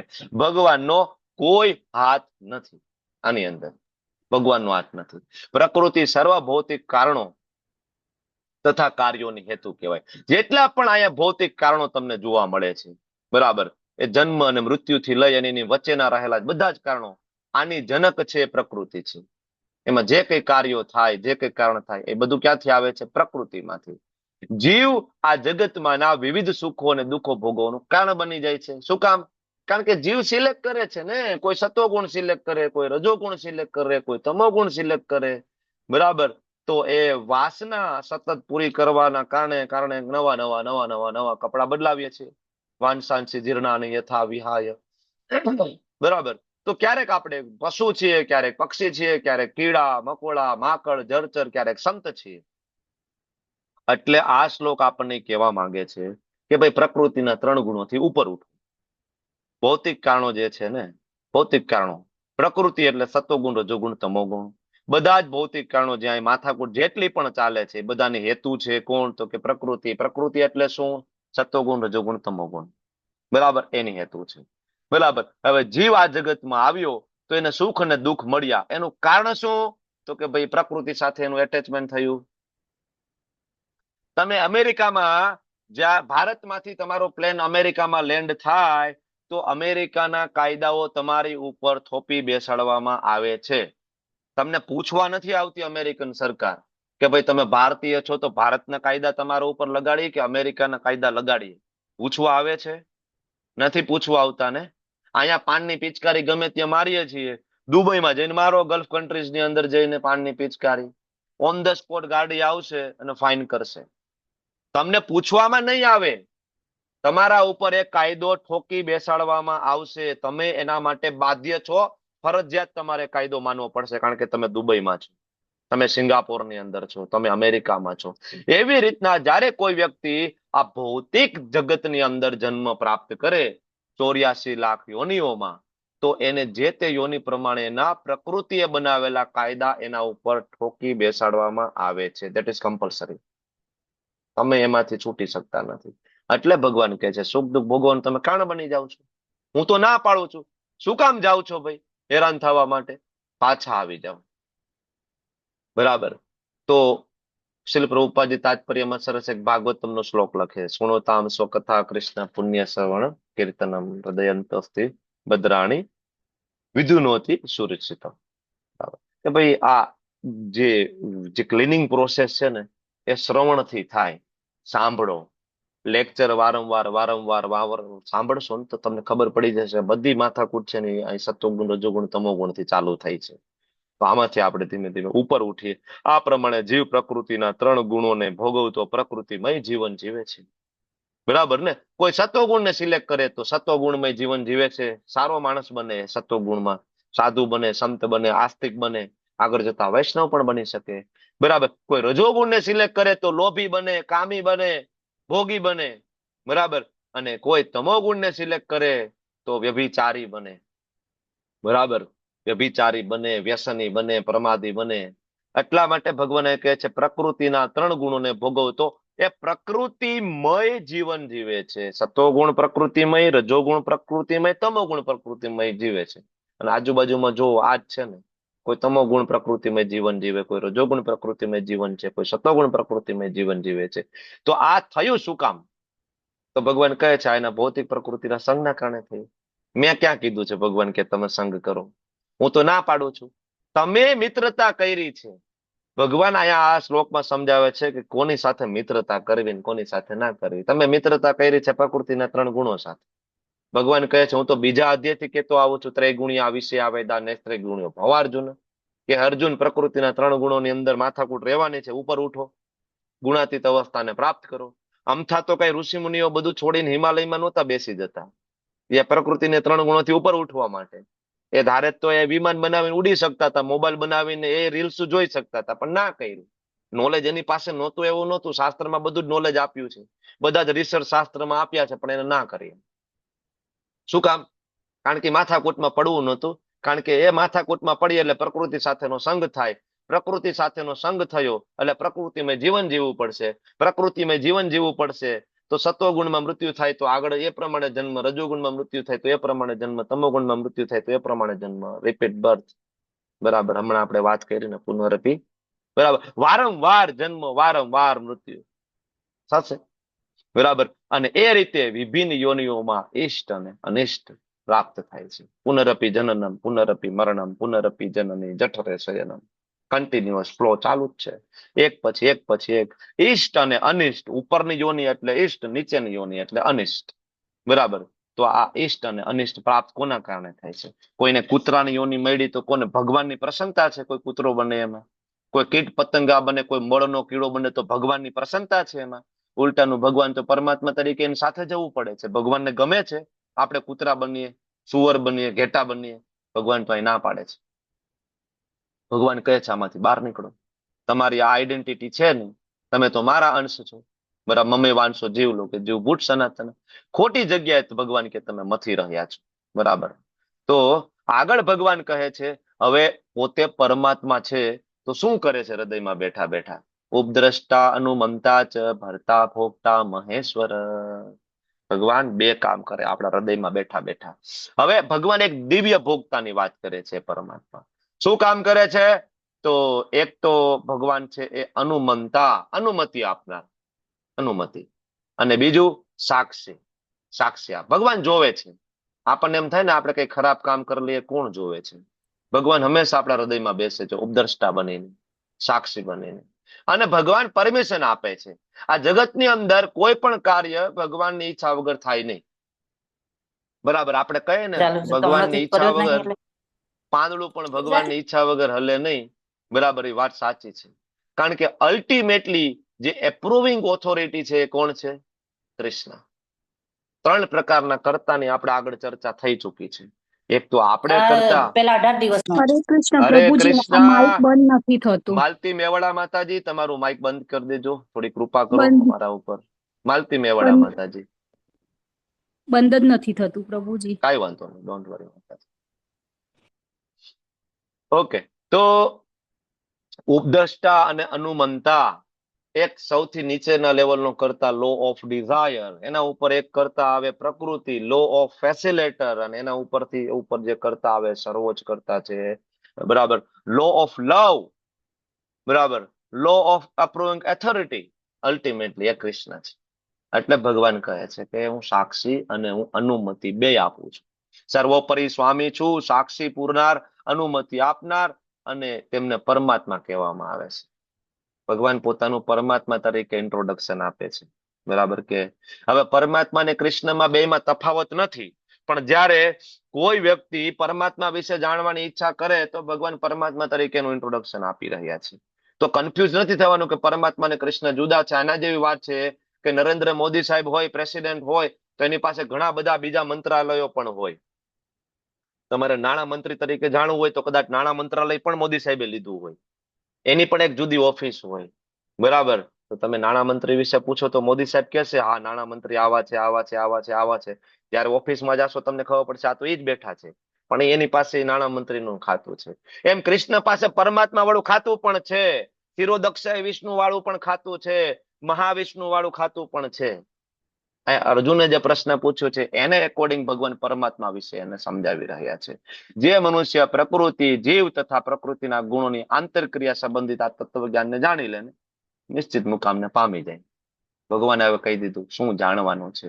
તો પેલું તો પ્રકૃતિ એટલે આજુબાજુમાં જે છે પંચ મહાભૂત, મન, બુદ્ધિ ને અહંકાર. બરાબર. જેનું આપણું શરીર બનેલું, આખું જગત બનેલું. બીજું જીવ એટલે આની અંદર રહેલો આત્મા. બીજી વસ્તુ. ત્રીજું પ્રકૃતિના ગુણો, સત્વગુણ, રજોગુણ અને તમોગુણ. આની આંતરક્રિયા જો કોઈ વ્યક્તિ સમજી ગયો ને કે જીવે આ શરીર પ્રાપ્ત કર્યું, શરીરે પ્રકૃતિના 3 ગુણોમાંથી એક ગુણને સિલેક્ટ કર્યા. કોઈ વ્યક્તિ મોબાઈલની અંદર તમોગુણી વસ્તુ જોવે છે તો એના મનની અંદર તમોગુણી સંસ્કાર ઇન્સ્ટોલ થાય છે, એને વિચાર તમોગુણી આવવાના ચાલુ થાય છે. જેવા તમોગુણી વિચાર આવવાના ચાલુ થાય છે તો વિચાર છે એ કન્વર્ટ થઈ જાય છે એના કાર્યની અંદર. પછી એ પોતા એવું કામ કરવાનું ચાલુ કરે છે, તમોગુણી કાર્ય કરે છે. જ્યારે કોઈ આવું તમોગુણી કાર્ય કરવાનું ચાલુ કરે, તમોગુણી એની આદત બને. તમોગુણી આદત બને તો તમોગુણી આદત બનવાના કારણે એનો સ્વભાવ તમોગુણી બને છે. બરાબર. તમોગુણી સ્વભાવ બનવાના કારણે એ વ્યક્તિની અલ્ટિમેટલી ગતિ પણ તમોગુણી, નિયતિ પણ તમોગુણ નક્કી કરે છે. તો કોને ભગવાને કીધું તું તમને તમોગુણ સિલેક્ટ કરવાનું? નથી કીધું ને. ભગવાન તો ના પાડે છે. તો તો અત્યારે જે કઈ રેપ થાય છે, બલાત્કાર થાય છે કે ચોરી ચકારી થાય છે, એ ગુણ સિલેક્ટ કરવા વાળું કોણ? ભગવાને તમને કીધું છે કે શાસ્ત્રમાં ક્યાંય લખ્યું છે? નથી લખ્યું. એટલે જે મૂર્ખ માણસ હોય ને એ ભગવાનને દોષ આપે આ બધી વસ્તુ થાય તો. પણ બુદ્ધિમાન વ્યક્તિ હોય ને એ વ્યક્તિ સમજી શકે કે જે બધી વસ્તુ થાય છે એમાં સિલેક્શન છે કોનું છે? જીવનું પોતાનું સિલેક્શન છે. એક જીવ એવું સિલેક્શન કરી રહ્યો છે તમોગુણી, અને આગળ એવું કર્મ કરશે, બરાબર. માયાદેવી એને ફેસિલિટી પ્રોવાઈડ કરશે, અને માયાદેવી એવો જીવ પકડીને એની સામે ઉભો કરશે કે જે જીવે પોતાના પૂર્વજન્મમાં એવું કર્મ કર્યું છે, એટલે આને સજા મળશે ને આ સજા આપશે, બરાબર. એક વખત આ સજા આપશે એટલે એ કર્મથી બંધાઈ જશે, એટલે એનું આગળ પ્રારબ્ધ બંધાઈ ગયું. હવે એક બીજો જીવ જયારે તમોગુણી જયારે સિલેક્ટ કરશે ને ત્યારે આ જીવ પાછો સજા આપશે. તો માથાકૂટ આખી પ્રકૃતિની ગૂંચવણવા ચાલી જ રહે છે. એટલે ચોથા અધ્યાયમાં ભગવાને કીધું કે કર્મણા ગહના વિધિ, ગહના ગતિ, કે કર્મની જે ગતિ છે કેવી છે? ગહન છે. તમે નહીં સમજી શકો, વેરી ડિફિકલ્ટ. તમે સમજી જ નથી શકતા કે કોઈ વ્યક્તિનો રેપ થયો, કોઈ વ્યક્તિ ઉપર એસિડ એટેક થયું, એ શું કામ થયું? તમે સમજી નથી શકવા માટે સક્ષમ, કારણ કે તમે એક નાની એવી ફ્રેમ ખાલી જોવો છો, તમે વાઇડ પિક્ચર નથી જોતા. તમે નાની એવી ફ્રેમ જોવો છો, એને આ જન્મની જે ફ્રેમ છે એટલી જ, 5 વર્ષ, 10 વર્ષ, 20 વર્ષની. તમે પૂર્વજન્મની ફ્રેમ નથી જોઈ રહ્યા ને કે એ ફ્રેમમાં એ શું કરીને આવ્યા છે. વાઇડ પિક્ચરમાં ભગવાનના ભક્તો જોઈ શકે, બરાબર, અને લિમિટેડ ફ્રેમની અંદર ભૌતિક લોકો જોઈ શકે. એટલે એ ભગવાનને ના માને, સમજી જ ના શકે, કારણ કે એની દ્રષ્ટિ ખાલી લિમિટેડ હોય એટલા માટે. તો પ્રકૃતિ, જીવ પ્રકૃતિના ગુણો વચ્ચેની જે આંતરક્રિયાઓ જે છે ને, બરાબર, એના તત્વ જ્ઞાનને જે સમજી લે એ ભગવત ધામ જઈ શકે, નિશ્ચિત મુકામને પામી શકે. વર્તમાન સ્થિતિ ગમે તેવી હોય, ભગવાન અહીં ચોખ્ખું પાડી દે છે, વર્તમાન સ્થિતિ એની ગમે તે હોય. તમારા બધા પ્રશ્ન આપણે છેલ્લે રાખીશું, મને ક્લાસ પેલા પૂરો કરી લેવા દો, બરાબર. તો પ્રકૃતિ, જીવ અને ગુણો, આની આંતરક્રિયા, બરાબર, આ સમજવું જોઈએ. અને અલ્ટિમેટલી ગમે તે સ્થિતિમાં હોય, બ્રાહ્મણ હોય, ક્ષત્રિય હોય, વૈશ્ય હોય, શૂદ્ર હોય, સ્ત્રી હોય, પુરુષ હોય, સ્થિતિ ગમે તે હોય, પુનર્જન્મ નહીં થાય, આટલું જ સમજવાનું છે. મતલબ આ ભગવાન તરફ જવા માટેના આપણા વિઘ્નો છે. એ વિઘ્ન કયા છે? પ્રકૃતિના 3 ગુણો, બરાબર. તો આવતો અધ્યાયનું નામ શું છે? પ્રકૃતિના 3 ગુણો. એટલે હવે ભગવાન એ વિઘ્ન જે છે એને રેક્ટિફાઈ કરવા માટે આગળનું આખું ચેપ્ટર આપણને આપવાના છે. કેટલાક મનુષ્યો પરમાત્માને ધ્યાન દ્વારા, અલગ અલગ પ્રોસેસ છે, ધ્યાન દ્વારા કોઈ જોવે છે, કોઈ પોતાની અંદર, બરાબર, જોવે છે ધ્યાન દ્વારા, કેટલાક જ્ઞાન દ્વારા, વેદો વાંચીને જ્ઞાનીઓ, બરાબર, અને કોઈ વળી નિષ્કામ કર્મ દ્વારા. અલગ અલગ પદ્ધતિઓ છે, પણ સર્વશ્રેષ્ઠ પદ્ધતિ આગળ તો આપી દીધી છે. યોગી નામ અપી સર્વેશામ મદ્ગતે અંતરાત્મના શ્રદ્ધાવાન ભજતે યો મામ સમયુક્ત તમો મત, બરાબર, આગળ આપી દીધું છે. તો રસ્તા છે, અલગ અલગ પદ્ધતિઓ છે, બરાબર, પણ એ રસ્તાની અંદર કેટલો કષ્ટ છે એ 12મા અધ્યાયમાં પણ કીધું. ક્લેશો અધિકતર તેષામ અવ્યક્ત આસક્ત ચેતસામ, દુઃખ છે બીજા બધા રસ્તામાં. તો ભગવાન કહે છે સરળ રસ્તો છે એ તમે અપનાવજો. કોઈ ધ્યાન દ્વારા મને ઓળખવાની કોશિશ કરે, કોઈ સાંખ્ય યોગ દ્વારા, કોઈ કર્મયોગ દ્વારા, પણ સર્વશ્રેષ્ઠ છે ભક્તિ યોગ છે, જેના દ્વારા તમે સરળતાથી જાણી શકો.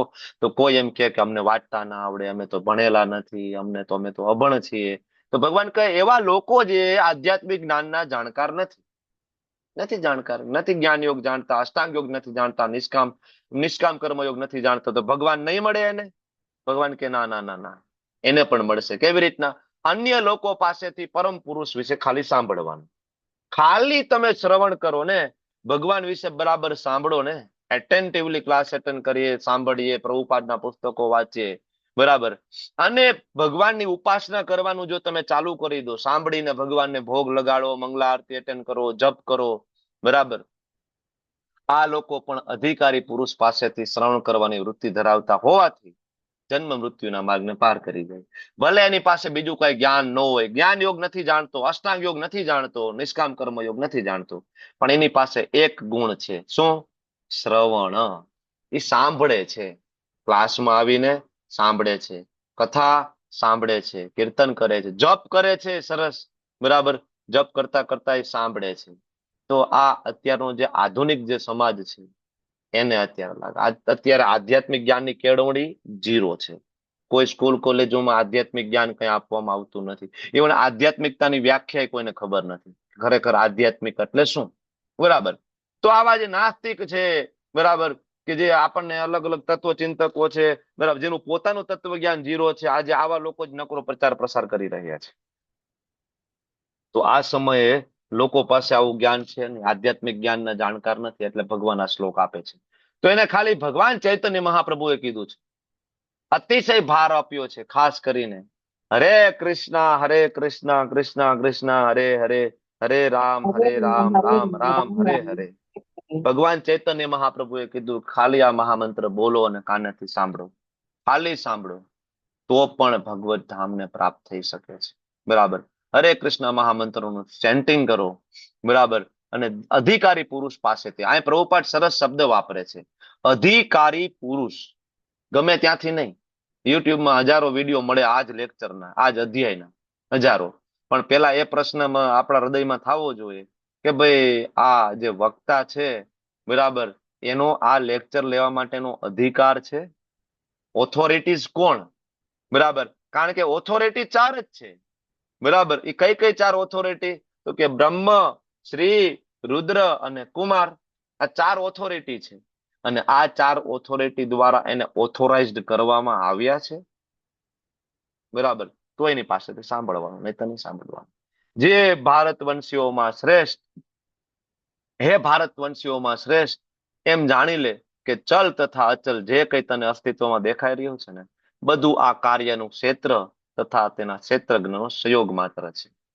જે કઈ પણ દેખાય છે એનું કારણ શું?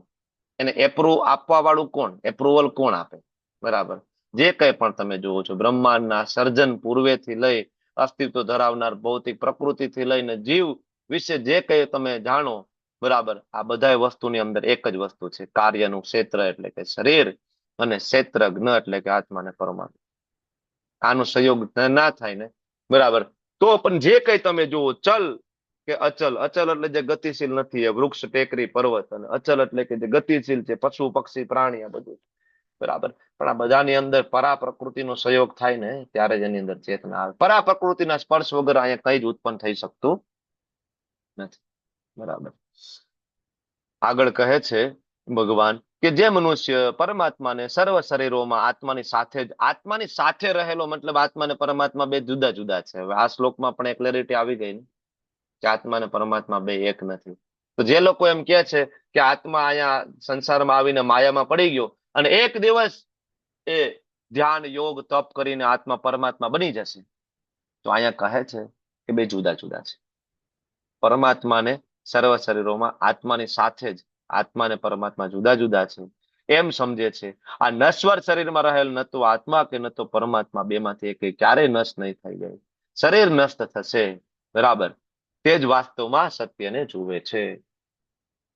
નૈનમ છિન્નંતી શસ્ત્રાણી નૈનમ દહતી પાવક ન ચેનમ ક્લેદયંત્યાપો ન શોષયતી મારુત.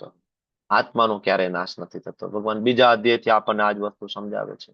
બધા જ શરીરમાં બે વસ્તુ છે, એક સોલ અને બીજું સુપર સોલ, બરાબર, બે વસ્તુ છે, બે નો ક્યારેય નાશ નથી થતો, શરીરનો નાશ થાય. આને કહેવાય સાચો જ્ઞાની વ્યક્તિ, બરાબર, કે જુએ છે કે શરીર અને શરીરનો સ્વામી કોણ છે. શરીર, આત્મા અને પરમાત્મા, ક્ષેત્ર, ક્ષેત્રજ્ઞ, વિભાગ, આ જે કોઈ જાણે એ વ્યક્તિને કહેવાય જ્ઞાની. બાકી તો બધા મૂર્ખ લોકો એવું જ માને છે કે ભાઈ આ શરીર જ બધું છે, ભાઈ મજા મજા કરો. અને એનાથી થોડાક એડવાન્સ અલ્પ બુદ્ધય, અબુદ્ધય, બુદ્ધિ વગરના લોકો, જેમ ભગવાને કીધું છે અવ્યક્તિ વ્યક્તિ માપન્નમ, બરાબર, તો ત્યાં ભગવાન, બરાબર, અબુદ્ધય કીધા કે એવા એક વર્ગ છે કે ચાલો શરીર ને આત્માને જુદું જુદું માને, પણ આત્મા ને પરમાત્માને બે એક માની લે, અદ્વૈત, આત્મા ને પરમાત્મા એક, તો એ પણ બુદ્ધિશાળી નથી. તો બુદ્ધિશાળી એ વ્યક્તિ છે જે ક્ષેત્ર અને ક્ષેત્રજ્ઞ, આત્મા, પરમાત્મા અને શરીર ત્રણેયને જુદા જુદા માને. જે મનુષ્ય પરમાત્માને સર્વત્ર તથા જીવ માત્રમાં સમાન રૂપે, પરમાત્મા સમાન રૂપે છે, જુદા જુદા પરમાત્મા નથી. તમારા ને મારા પરમાત્મા એક છે. તે પોતાના મનથી પોતાને અધપતિત ક્યારેય કરતો નથી. શું કામ નથી કરતો? કારણ કે પછી તો એને કોઈ પ્રત્યે ઈર્ષા ના થાય ને, દ્વેષ ના થાય, સ્વાર્થ નીકળી જાય, કામ વાસના ઓછી થઈ જાય, નીકળી જાય, મોહ નીકળી જાય. શું કામ? કારણ કે જયારે એ કોઈને જોવે છે તો શરીર નથી જોતો, એ શું જોવે છે? એમાં પરમાત્મા ભગવાન બેઠા છે, કૃષ્ણ, એ જોવે છે. તો જીવ માત્રમાં સમાન રૂપે હાજર રહેલા મને જોવે ને, ત્યારે મનની અંદર રહેલા જે સડ રીપુઓ, ઈર્ષા, દ્વેષ, કામ, ક્રોધ, લોભ, મોહ, મદ, માત્સર્ય, આ સડ રીપુ નીકળી જાય છે. બરાબર, કારણ કે એને બધાની અંદર પરમાત્માના દર્શન થઈ ગયા ને, એટલે એનામાંથી આ બધા વિકારો નીકળી જાય. બરાબર. હરિદાસ ઠાકોર ને ઓલી જે વેશ્યા છે એ રોજ મળવા આવતી 3 દિવસ સુધી કોન્સ્ટન્ટ. હરિદાસ ઠાકોરના મનમાં કોઈ વિકાર નહોતો. બરાબર, કારણ કે જોતા હતા કે ભાઈ એની અંદર એક આત્મા છે ને એની અંદર પણ પરમાત્મા છે. બરાબર, બાહ્ય શરીરની દ્રષ્ટિએ જોતા જ નહોતા ને. બરાબર, આપણે બધા બાહ્ય શરીરની દ્રષ્ટિએ જોઈએ છીએ એટલે આપણને સડરૂપી હેરાન કરે છે. ભગવાન કે જયારે કોઈની આવી દ્રષ્ટિ થઈ જાય ને કે હું બધાયમાં છું પરમાત્મા સ્વરૂપે, તો એનું કોઈ દી અધપતન ન થાય, અને ત્યારે એ વ્યક્તિની દિવ્ય ગતિ થાય છે, વાસ્તવિક દ્રષ્ટા એ બને છે. બરાબર, એની ગતિ છે એ ભગવત ધામ તરફ થાય છે. તો આવો જે વાસ્તવિક દ્રષ્ટા જે હોય ને, એ મનુષ્ય કેવો હોય? તો કે જે મનુષ્ય જોઈ શકે કે સર્વ પ્રવૃત્તિઓમાં દેહ દ્વારા કરવામાં આવે, દેહનું સર્જન પ્રકૃતિ દ્વારા થયું, અને એમ પણ જોવે કે આત્માનું આમાં કોઈ રોલ નથી. સમજી ગયા? પૂર્વ જન્મમાં મૃત્યુ સમયે ઈચ્છા કરી, મૃત્યુ સુધીના જે કઈ કર્મ થયા, સત્વગુણ, રજોગુણ, તમોગુણ, એના કારણે આ દેહનું સર્જન થયું છે. આત્માને આની અંદર લેવા દેવા નથી. શરીરે આગળ જતા કર્મ કર્યા છે, આત્મા એની અંદર ભેગો હતો, એટલે આત્મા પણ એનો આદિ થઈ ગયો. બરાબર, એટલા માટે આત્માને નવું શરીર મળી ગયું. ખરેખર આત્માને આની અંદર માથાકૂટ જ નથી. આત્મા તો ભગવાનનો દાસ છે, જીવર સ્વરૂપ હોય કૃષ્ણ નિત્ય દાસ. બરાબર, આ ઓરિજિનલ આઈડેન્ટિટી છે આત્માની. પણ આત્મા આદિ થઈ ગયો, કારણ કે આત્માની નજીક છે બુદ્ધિ, બુદ્ધિની નજીક છે મન, મન છે એને બરાબર મન નામની લગામ 5 ઘોડા સાથે જોડેલી. આપણે ઓલો રથ યાદ કરો તમે, શ્વેતાસર ઉપનિષદ વાળો. બરાબર, તો અહીંયા ભગવાન ક્લિયરલી કહે છે કે સર્વ પ્રવૃત્તિઓ દેહ દ્વારા થાય છે. બરાબર, આત્મા એને લેવા દેવા નથી. એટલે આવું જયારે કોઈને ખબર પડે ને, તો આ જગતના બધી માથાકૂટમાંથી બહાર નીકળી જાય. બરાબર, જેમ કે કોઈ વ્યક્તિ સિરિયલ જોતું હોય, કોઈ મૂવી જોતું હોય, બરાબર, તો ઇમોશનલ થઈ જાય. મૂવીમાં એ પોતે ડૂબી જાય, ઘણી વાર સિરિયલમાં પોતે ડૂબી જાય. બરાબર, ઇમોશનલ. કોઈ સારું દ્રશ્ય આવે, બરાબર, તો પોતે ખુશ હોય, ને કોઈ ખરાબ દ્રશ્ય આવે તો પોતે રડવા માંડે. બરાબર, આવું થાય ને. માતાજીઓ બહુ ઇમોશનલ હોય. બરાબર, સિરિયલ જોતા હોય માતાજીઓ ક્યારે રોવા માંડે, ક્યારે મૂડ ચેન્જ થઈ જાય, નક્કી ના રહી. હવે વિચાર કરો કે નથી કઈ તમે એમાં ઇન્વેસ્ટ કર્યું એ સિરિયલ ની અંદર. બરાબર, નથી કઈ દર મહિને તમને એમાંથી સિરિયલ વાળા હપ્તો આપે છે? નથી એમાં તમારા કોઈ રિલેટિવે ભાગ લીધો, કઈ લેવા દેવા છે? નથી તમે એના પ્રોડ્યુસર, નથી તમે એના ડાયરેક્ટર, કઈ નથી. ઉલટાનું તમારી ઘરે જે બતાવે છે એમાં તમે ઉલટાનું તમારે પૈસા આપવા પડે ત્યારે જ બતાવે છે. બરાબર, તો એવી રીતના આ જે શરીર છે પ્રકૃતિના 3 ગુણોના કારણે મળ્યું. આ બધી પિક્ચર ચાલી રહી છે, આજુબાજુમાં જે છે ને ફિલ્મ ચાલી રહી છે. મારા માતા પિતા, મારા બાળકો, મારી પત્ની, મારું ઘર ને, બરાબર, હું ડોક્ટર છું, હું એન્જિનિયર છું, મારો યશ, મારી નામના, મારા રિલેટિવ. અરે ભાઈ, સમાજમાં તો જવું પડે ને, મારો સમાજ. આ બધી ફિલ્મ ચાલી રહી છે, બીજું કઈ નથી. આત્માને આ ફિલ્મ અરે કઈ લેવા દેવાના. બરાબર, ભગવાન એ સમજાવે છે કે આત્માને કોઈ લેવા દેવા નથી. તમે ખોટો આત્માને ફસાવી રાખ્યો છે. બરાબર, ખોટા. અહીંયા તો સુખ અને દુઃખ સતત ચાલ્યા કરશે, પણ આત્મા એનો કોઈ પાર્ટ નથી. કારણ કે આત્મા છે part and parcel of Krishna, ભગવાનનું પાર્ટ એન્ડ પાર્સલ છે. તો અહીં ખોટો ફસાઈ ગયો છે ને. બરાબર, એટલે તો અહીં આનંદની શોધ કરે છે આત્મા. મને આનંદ મળે, આનંદ મળે, આનંદ મળે, આનંદ મળે, આનંદ મળે. મળતો નથી, કારણ કે આનંદ મળશે ભગવાન પાસે. ખોટી જગ્યાએ રિસર્ચ કરી રહ્યો છે. તો બુદ્ધિમાન વ્યક્તિ છે એ વાસ્તવિક દ્રષ્ટા જોઈ શકે છે. વિવેકી મનુષ્ય વિભિન્ન ભૌતિક શરીરોના લીધે વિભિન્ન સ્વરૂપોને જોવાનું બંધ કરી દે. વાસ્તવિક દ્રષ્ટા જયારે કોઈ વ્યક્તિ બને તો શું થાય? વિભિન્ન ભૌતિક શરીરો, કોઈનું કૂતરાનું શરીર, કોઈનું ગધેડાનું શરીર, બરાબર, એના કારણે એને અલગ અલગ સ્વરૂપ મળ્યા છે ને. ગધેડાનું સ્વરૂપ જુદું છે, કૂતરાનું સ્વરૂપ જુદું છે. આ જોવાનું બંધ કરી દે. બરાબર, એ બધાની અંદર શું જોવે? બધાની અંદર પરમાત્મા તરીકે ભગવાનને જોવે, અને આત્મા તરીકે ભગવાનના અંશને જોવે. ત્યારે ખરેખર એ વ્યક્તિ બ્રહ્મ જ્ઞાની કહેવાય. બ્રહ્મભૂત પ્રસન્નાત્મા, ન શોચતી ન કાંક્ષતી, ને કોઈ શોક નથી, કોઈ ઈચ્છા નથી, કારણ કે બધાની અંદર શું જોવે છે? બ્રહ્મ, ભગવાનને જોવે છે, અને આત્માને જોવે છે. જોવાનું બંધ કરી દે છે. મતલબ અહીંયા એમ લખે છે તો શું આંધળો થઈ જાય? જોવાનું બંધ કરી ગુફામાં જતો રહે? નહીં. બરાબર. કોઈને પણ જો મિસ યુનિવર્સ હોય, મિસ વર્લ્ડ હોય, સુંદર હોય ના હોય, આફ્રિકન હોય, યુરોપિયન હોય, અમેરિકન હોય, કોઈ પણ હોય, એની દ્રષ્ટિ આત્માના લેવલથી જોવાનું હોય, શરીરના લેવલથી જોવાનું બંધ કરી દે છે. બરાબર, આત્માનું જ્ઞાન. બરાબર. તો જયારે કોઈ વ્યક્તિ વિજ્ઞાનમય કોષ સુધી પહોંચે ને, એટલે પેલા આપણે બ્રહ્મ પૂછ આપણને ભગવાને પેલા આપ્યું. બરાબર, અન્નમય ચેતના. બરાબર, ધીમે ધીમે આગળ ચેતના વધે, પ્રાણમય ચેતના, મનોમય ચેતના, બરાબર, વિજ્ઞાનમય ચેતના, આનંદમય ચેતના. એમાં કોઈ વિજ્ઞાનમય ચેતના સુધી કોઈ પહોંચે ને, વિજ્ઞાનમય કોષ સુધી, ત્યારે એ આ વસ્તુ ધીમે ધીમે જોવા માટે સક્ષમ બને છે. અને તો એ આનંદમય કોષની અંદર પ્રવેશ કરે. બરાબર, અને પછી એને બ્રહ્મ જ્ઞાન પ્રાપ્ત થાય અને એને બ્રહ્મ આનંદ અને છેલ્લે પરમાનંદની પ્રાપ્તિ થાય છે. બરાબર. તો આ વાસ્તવિક દ્રષ્ટા કોને કહેવાય? ભગવાન 30 અને 31 બે શ્લોકની અંદર કીધું. બરાબર. વાસ્તવિક દ્રષ્ટા એ છે કે એક તો પેલા એ જાણે કે આત્મા એ કઈ લેવા દેવા નથી આ જગતમાં, અને બીજું એ જાણે કે બધામાં આત્મા ને પરમાત્મા છે. શાશ્વત દ્રષ્ટિ વાળા મનુષ્ય એ જોઈ શકે કે અવિનાશી આત્મા દિવ્ય છે, શાશ્વત છે, પ્રકૃતિના 3 ગુણોથી પરે છે. અર્જુન, ભૌતિક શરીર સાથે સંપર્ક થવા હોવા છતાં આત્મા કશું નથી કરતો, પણ એ તો એના બરાબર એનાથી લિપ્ત નથી થતો. ભગવાન એ કહે છે આત્મા લિપ્ત નથી થતો, એ તો ભૌતિક શરીર મળ્યું છે. બરાબર. મૂવી ચાલુ છે, સામે એક પ્રકારનું મૂવી ચાલુ છે, એમાં ક્યારેક સુખ આવે છે, ક્યારેક દુઃખ આવે છે. બરાબર. જેમ સિરિયલમાં સુખ દુઃખ આવે, ખરેખર આપણે એની કઈ લેવા દેવા નથી ને, એમ આ શરીરમાં પણ આપણને સુખ દુઃખ આવે, ખરેખર આપણને એની સાથે કઈ લેવા દેવા નથી. કારણ કે આપણે શરીર છીએ નહીં, આપણે તો આત્મા છીએ. આકાશ જો કે સર્વવ્યાપી છે, છતાં પોતાની સૂક્ષ્મ પ્રકૃતિના કારણે કોઈ પણ વસ્તુથી લિપ્ત નથી થતું. એવી રીતના બ્રહ્મ દ્રષ્ટિમાં સ્થિત આત્મા શરીરમાં અવસ્થિત હોવા છતાં પણ શરીરથી ક્યારેય લિપ્ત થતું નથી. આકાશનું એક્ઝામ્પલ અહીંયા આપે છે.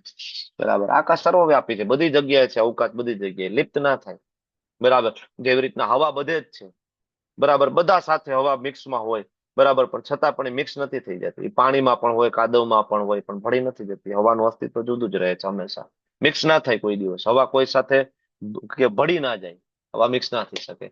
એમ વિભિન્ન શરીરો જીવ છે એ પ્રાપ્ત કરતો જાય, પ્રાપ્ત કરતો જાય, પણ આત્મા એમાં ભળી નથી જતી. આત્મા જુદી જ છે, અને જુદી આઈડેન્ટિટી હંમેશા એની રહે જ છે. ભગવાન એ સમજાવે છે. ભારત એકલો સૂર્ય સમગ્ર બ્રહ્માંડને પ્રકાશિત કરે છે, તેવી રીતે શરીરમાં રહેલો એક આત્મા સમગ્ર શરીરને ચેતનવંતું કરે.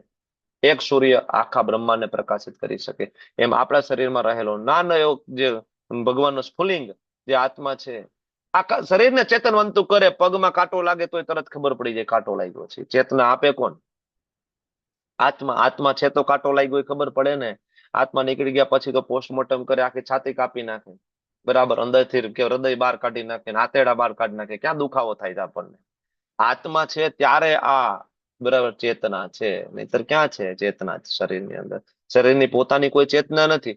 જે મનુષ્ય જ્ઞાનના નેત્રો હે જ્ઞાન ચક્ષુષા, શરીર તથા શરીરના જ્ઞાતા. શરીરના જ્ઞાતા કોણ કોણ? આત્મા ને પરમાત્મા. બરાબર. આના વચ્ચેનો ભેદને જે જુએ ને, કે શરીર જુદું છે, આત્મા જુદું છે, પરમાત્મા જુદું છે, આત્મા પરમાત્માનો દાસ છે, શરીર તો મને ભૌતિક પ્રકૃતિના સંગના કારણે મળ્યું છે ગયા જન્મના કર્મ પ્રમાણે, એટલે હું અહીંયા હેરાન થાઉં છું. ખરેખર હું આ હેરાન થવા માટે છું નહીં, હું તો ભગવાનનો દાસ છું. આ ભેદને જે કોઈ જુએ છે અને ભૌતિક પ્રકૃતિના બંધનમાંથી મુક્ત થવાની પ્રક્રિયાને જાણે છે. પ્રક્રિયા કઈ? તો કે 8 થી લઈને જે 12 શ્લોક જે કીધા ને, જ્ઞાન, એ પ્રક્રિયા છે. એમાંની પહેલી પ્રક્રિયા છે આચાર્ય ઉપાસનમ, ગુરુ પાસે જઈને દીક્ષા લેવી. આ પ્રક્રિયાને જે કોઈ જાણે છે એ વ્યક્તિ પરમ ધ્યેયની પ્રાપ્તિ કરે છે, મતલબ એ ભગવત ધામ જતો રહે છે. બરાબર. તો આવી રીતના આમ જોઈએ તો સુંદર મજાનું ચેપ્ટર છે. જો સમજવા બેસે તો મોટું મોટું સાર એવો છે કે શરીર છે, આત્મા છે અને પરમાત્મા છે, એ ત્રણે જુદા જુદા છે. પહેલી વસ્તુ, ભૌતિકવાદી લોકો છે એ શરીર અને આત્માને જુદું માનતા નથી, જેને કહેવાય શૂન્યવાદ. નિરાકારવાદીઓ છે આત્મા અને પરમાત્માને જુદા નથી માનતા, બરાબર, જેને કહેવાય નિરાકારવાદ, માયાવાદ. બરાબર. તો આ બે વાદ જે છે અલ્ટિમેટલી, બરાબર, બૌદ્ધિક ફિલોસોફી, નાસ્તિક ફિલોસોફી, માયાવાદી ફિલોસોફી, આ બધી જ ફિલોસોફીનું ભગવાન આ એક અધ્યાયમાં ખંડન કરે. અને એટલા માટે જ આપણને સમજવા માટે બહુ અઘરું પડે છે, કારણ કે આ ટોટલ ફિલોસોફિકલ ચેપ્ટર છે. એટલે આપણને બહુ ડિફિકલ્ટ પડતું હોય છે. આપણને તે ખબર નથી ને બૌદ્ધિક ફિલોસોફી એટલે શું, માયાવાદી ફિલોસોફી આપણે હજી એટલું જાણતા નથી, નિરાકારવાદને આપણે ભણ્યા નથી, અદ્વૈતવાદ સિદ્ધાંત આપણે જાણતા નથી. એટલે એ બધા જ સિદ્ધાંતને આ અધ્યાયમાં ભગવાને ખંડિત કરી દીધો છે. કારણ કે એકચ્યુઅલી એ સૌથી મોટો અવરોધ છે ભગવત ધામ જવા માટેનો આપણો. અને માયા દેવીના આ છેલ્લા પાસા છે એકચ્યુઅલી. માયા દેવી અલગ અલગ પાસા ફેંકે તમારી સામે, બરાબર. ભૌતિક જગતની વસ્તુઓ તમને આપે કે આ લઈ લો, આ લઈ લો, આ રમકડું, આ રમકડું, આ રમકડું, સુંદર પત્ની, સુંદર પતિ, બરાબર. કોઈ એમ કે નહીં નહીં, હું તો જાણું છું કે આ ક્ષેત્ર શરીર હું નથી, બરાબર. તો એ આ શરીરને આત્મા સુધી માની લે તો માયાદેવી છેલ્લું પાછું ફેંકી દે એનું. ફાઇનલી શું પાછું ફેંકી દે માયાદેવી? આત્મા ને પરમાત્મા બે એક છે. આત્મા ને પરમાત્મા બે એક છે. તું એક દિવસ પરમાત્મા બની જઈશ, તું એક દિવસ ભગવાન બની જઈશ. નમો નારાયણ. તુંય નારાયણ, હુંય નારાયણ, દર્દી પણ નારાયણ, ગરીબ પણ નારાયણ, બધા નારાયણ. એટલે વ્યક્તિ પછી તપ કરવા માંડે, યોગ સાધના કરવા માંડે. એક દિવસ હું પણ બ્રહ્મમાં વિલીન થઈ જઈશ. એટલે આપણે નથી કહેતા બાપુ બ્રહ્મમાં વિલીન થઈ ગયા. એ બ્રહ્મમાં વિલીન થવું એટલે આત્માનું પરમાત્મામાં ભળી જવું. બધાને આ જ જોઈએ છે. તો એકચ્યુઅલી એ તો માયાદેવીનું છેલ્લું પાસું છે કે માયાદેવી એકે રીતના એનું ગરાગને જાતા રોકી ના શકે. પેલા તો માયાદેવી આ ભૌતિક જગતમાં રોકવાની કોશિશ કરે તમને. ગાડી આપે, બંગલો આપે, સુંદર પતિ પત્ની બધું આપી દે. અહીંયા કૃષ્ણ ભક્તિમાં શું લઈ લેવાનું છે? મારી ભક્તિ કરો, માયાદેવી એમ કે. અને પાછું આ કળિયુગ ચાલે છે, બરાબર. કળિયુગ એટલે કળિયુગના ઘરમાં આપણે રહીએ છીએ. હવે જેના ઘરમાં રહેતા હોય એના નિયમોનું પાલન કરવું પડે ને. કળિયુગના નિયમો શું છે ખબર છે? મારા ઘરમાં રહેવું હોય તો વ્યસન કરવું પડશે, વ્યભિચાર કરવો પડશે, બરાબર. નોનવેજ ખાવું પડશે, માંસ મચ્છી મટન આ બધું ખાવું પડશે, જુગાર રમવું પડશે. મારા ઘરમાં રહેવું હોય તો આ નિયમ છે. અને વૈષ્ણવો આ નિયમનું પાલન કરતા નથી. હવે જેના મકાનમાં તમે રહ્યો છો એ મકાન માલિકે આપેલા નિયમનું આપણે પાલન નથી કરતા. કરીએ છીએ? નથી કરતા. એટલે એ મકાન માલિક છે તમને હૈખે રહેવા દે નહીં શાંતિથી. એટલે એ હેરાન કરે, દુખી કરે. ઘણા કહે ને કે વૈષ્ણવો શું કામ દુખી હોય? ઘણા કહે ને કે વૈષ્ણવો નિર્ધન શું કામ હોય? તો પેલો જવાબ તો એ છે કે વૈષ્ણવોના લિસ્ટમાં પ્રાયોરિટીમાં ધન નથી, એટલે વૈષ્ણવો ધનવાન ના હોય. સુદામાના લિસ્ટમાં ધન નથી, એને ધનની જરૂર નથી. એના લિસ્ટમાં દુઃખ એ વાતનું છે કે કૃષ્ણનું ચિંતન કેમ 2 મિનિટ આજે નથી થયું. એને દુઃખ એ વાતનું હોય. એને એ વાતનું દુઃખ ના હોય કે બાજુવાળાએ ક્રેટા લઈ લીધી તો મારી પાસે કેમ નથી. વૈષ્ણવના લિસ્ટમાં ધન છે નહીં એટલે ભગવાન ધન નથી આપે, પહેલી વસ્તુ. બીજું, વૈષ્ણવ નિર્ધન શું કામ છે? તો કે જેના ઘરમાં રહ્યો છો એના નિયમનું તમે પાલન નથી કરતા. એટલે કલી છે એ તમને એ આપશે જ નહીં વસ્તુ, બરાબર. એટલે તમે જો દુરાચારી લોકો છે એની પાસે બધું છે આજે, બરાબર. જે લોકો ગેંગસ્ટર છે એની પાસે શું નથી? જે લોકો રેપિસ્ટ છે, ગુંડા તત્વો છે, એના મકાન તમે જો, આલિશાન મોટા મોટા બંગલા છે. જે લોકો દારૂ પી રહ્યા છે, વ્યભિચાર કરી રહ્યા, માંસાહાર કરે, એની પાસે બધું છે ને. તો ક્યારેક તમને આ પ્રશ્ન થાય ને કે ભાઈ આ બધા દુરાચારી લોકો પાસે બધું છે. એ બધું એટલા માટે છે કે જે મકાન માલિક જે છે ને કલી, એના ઘરમાં રહે છે ને એનું માને છે. એટલે કલી એને એપ્રિસિએશન માટે બધું આપે છે.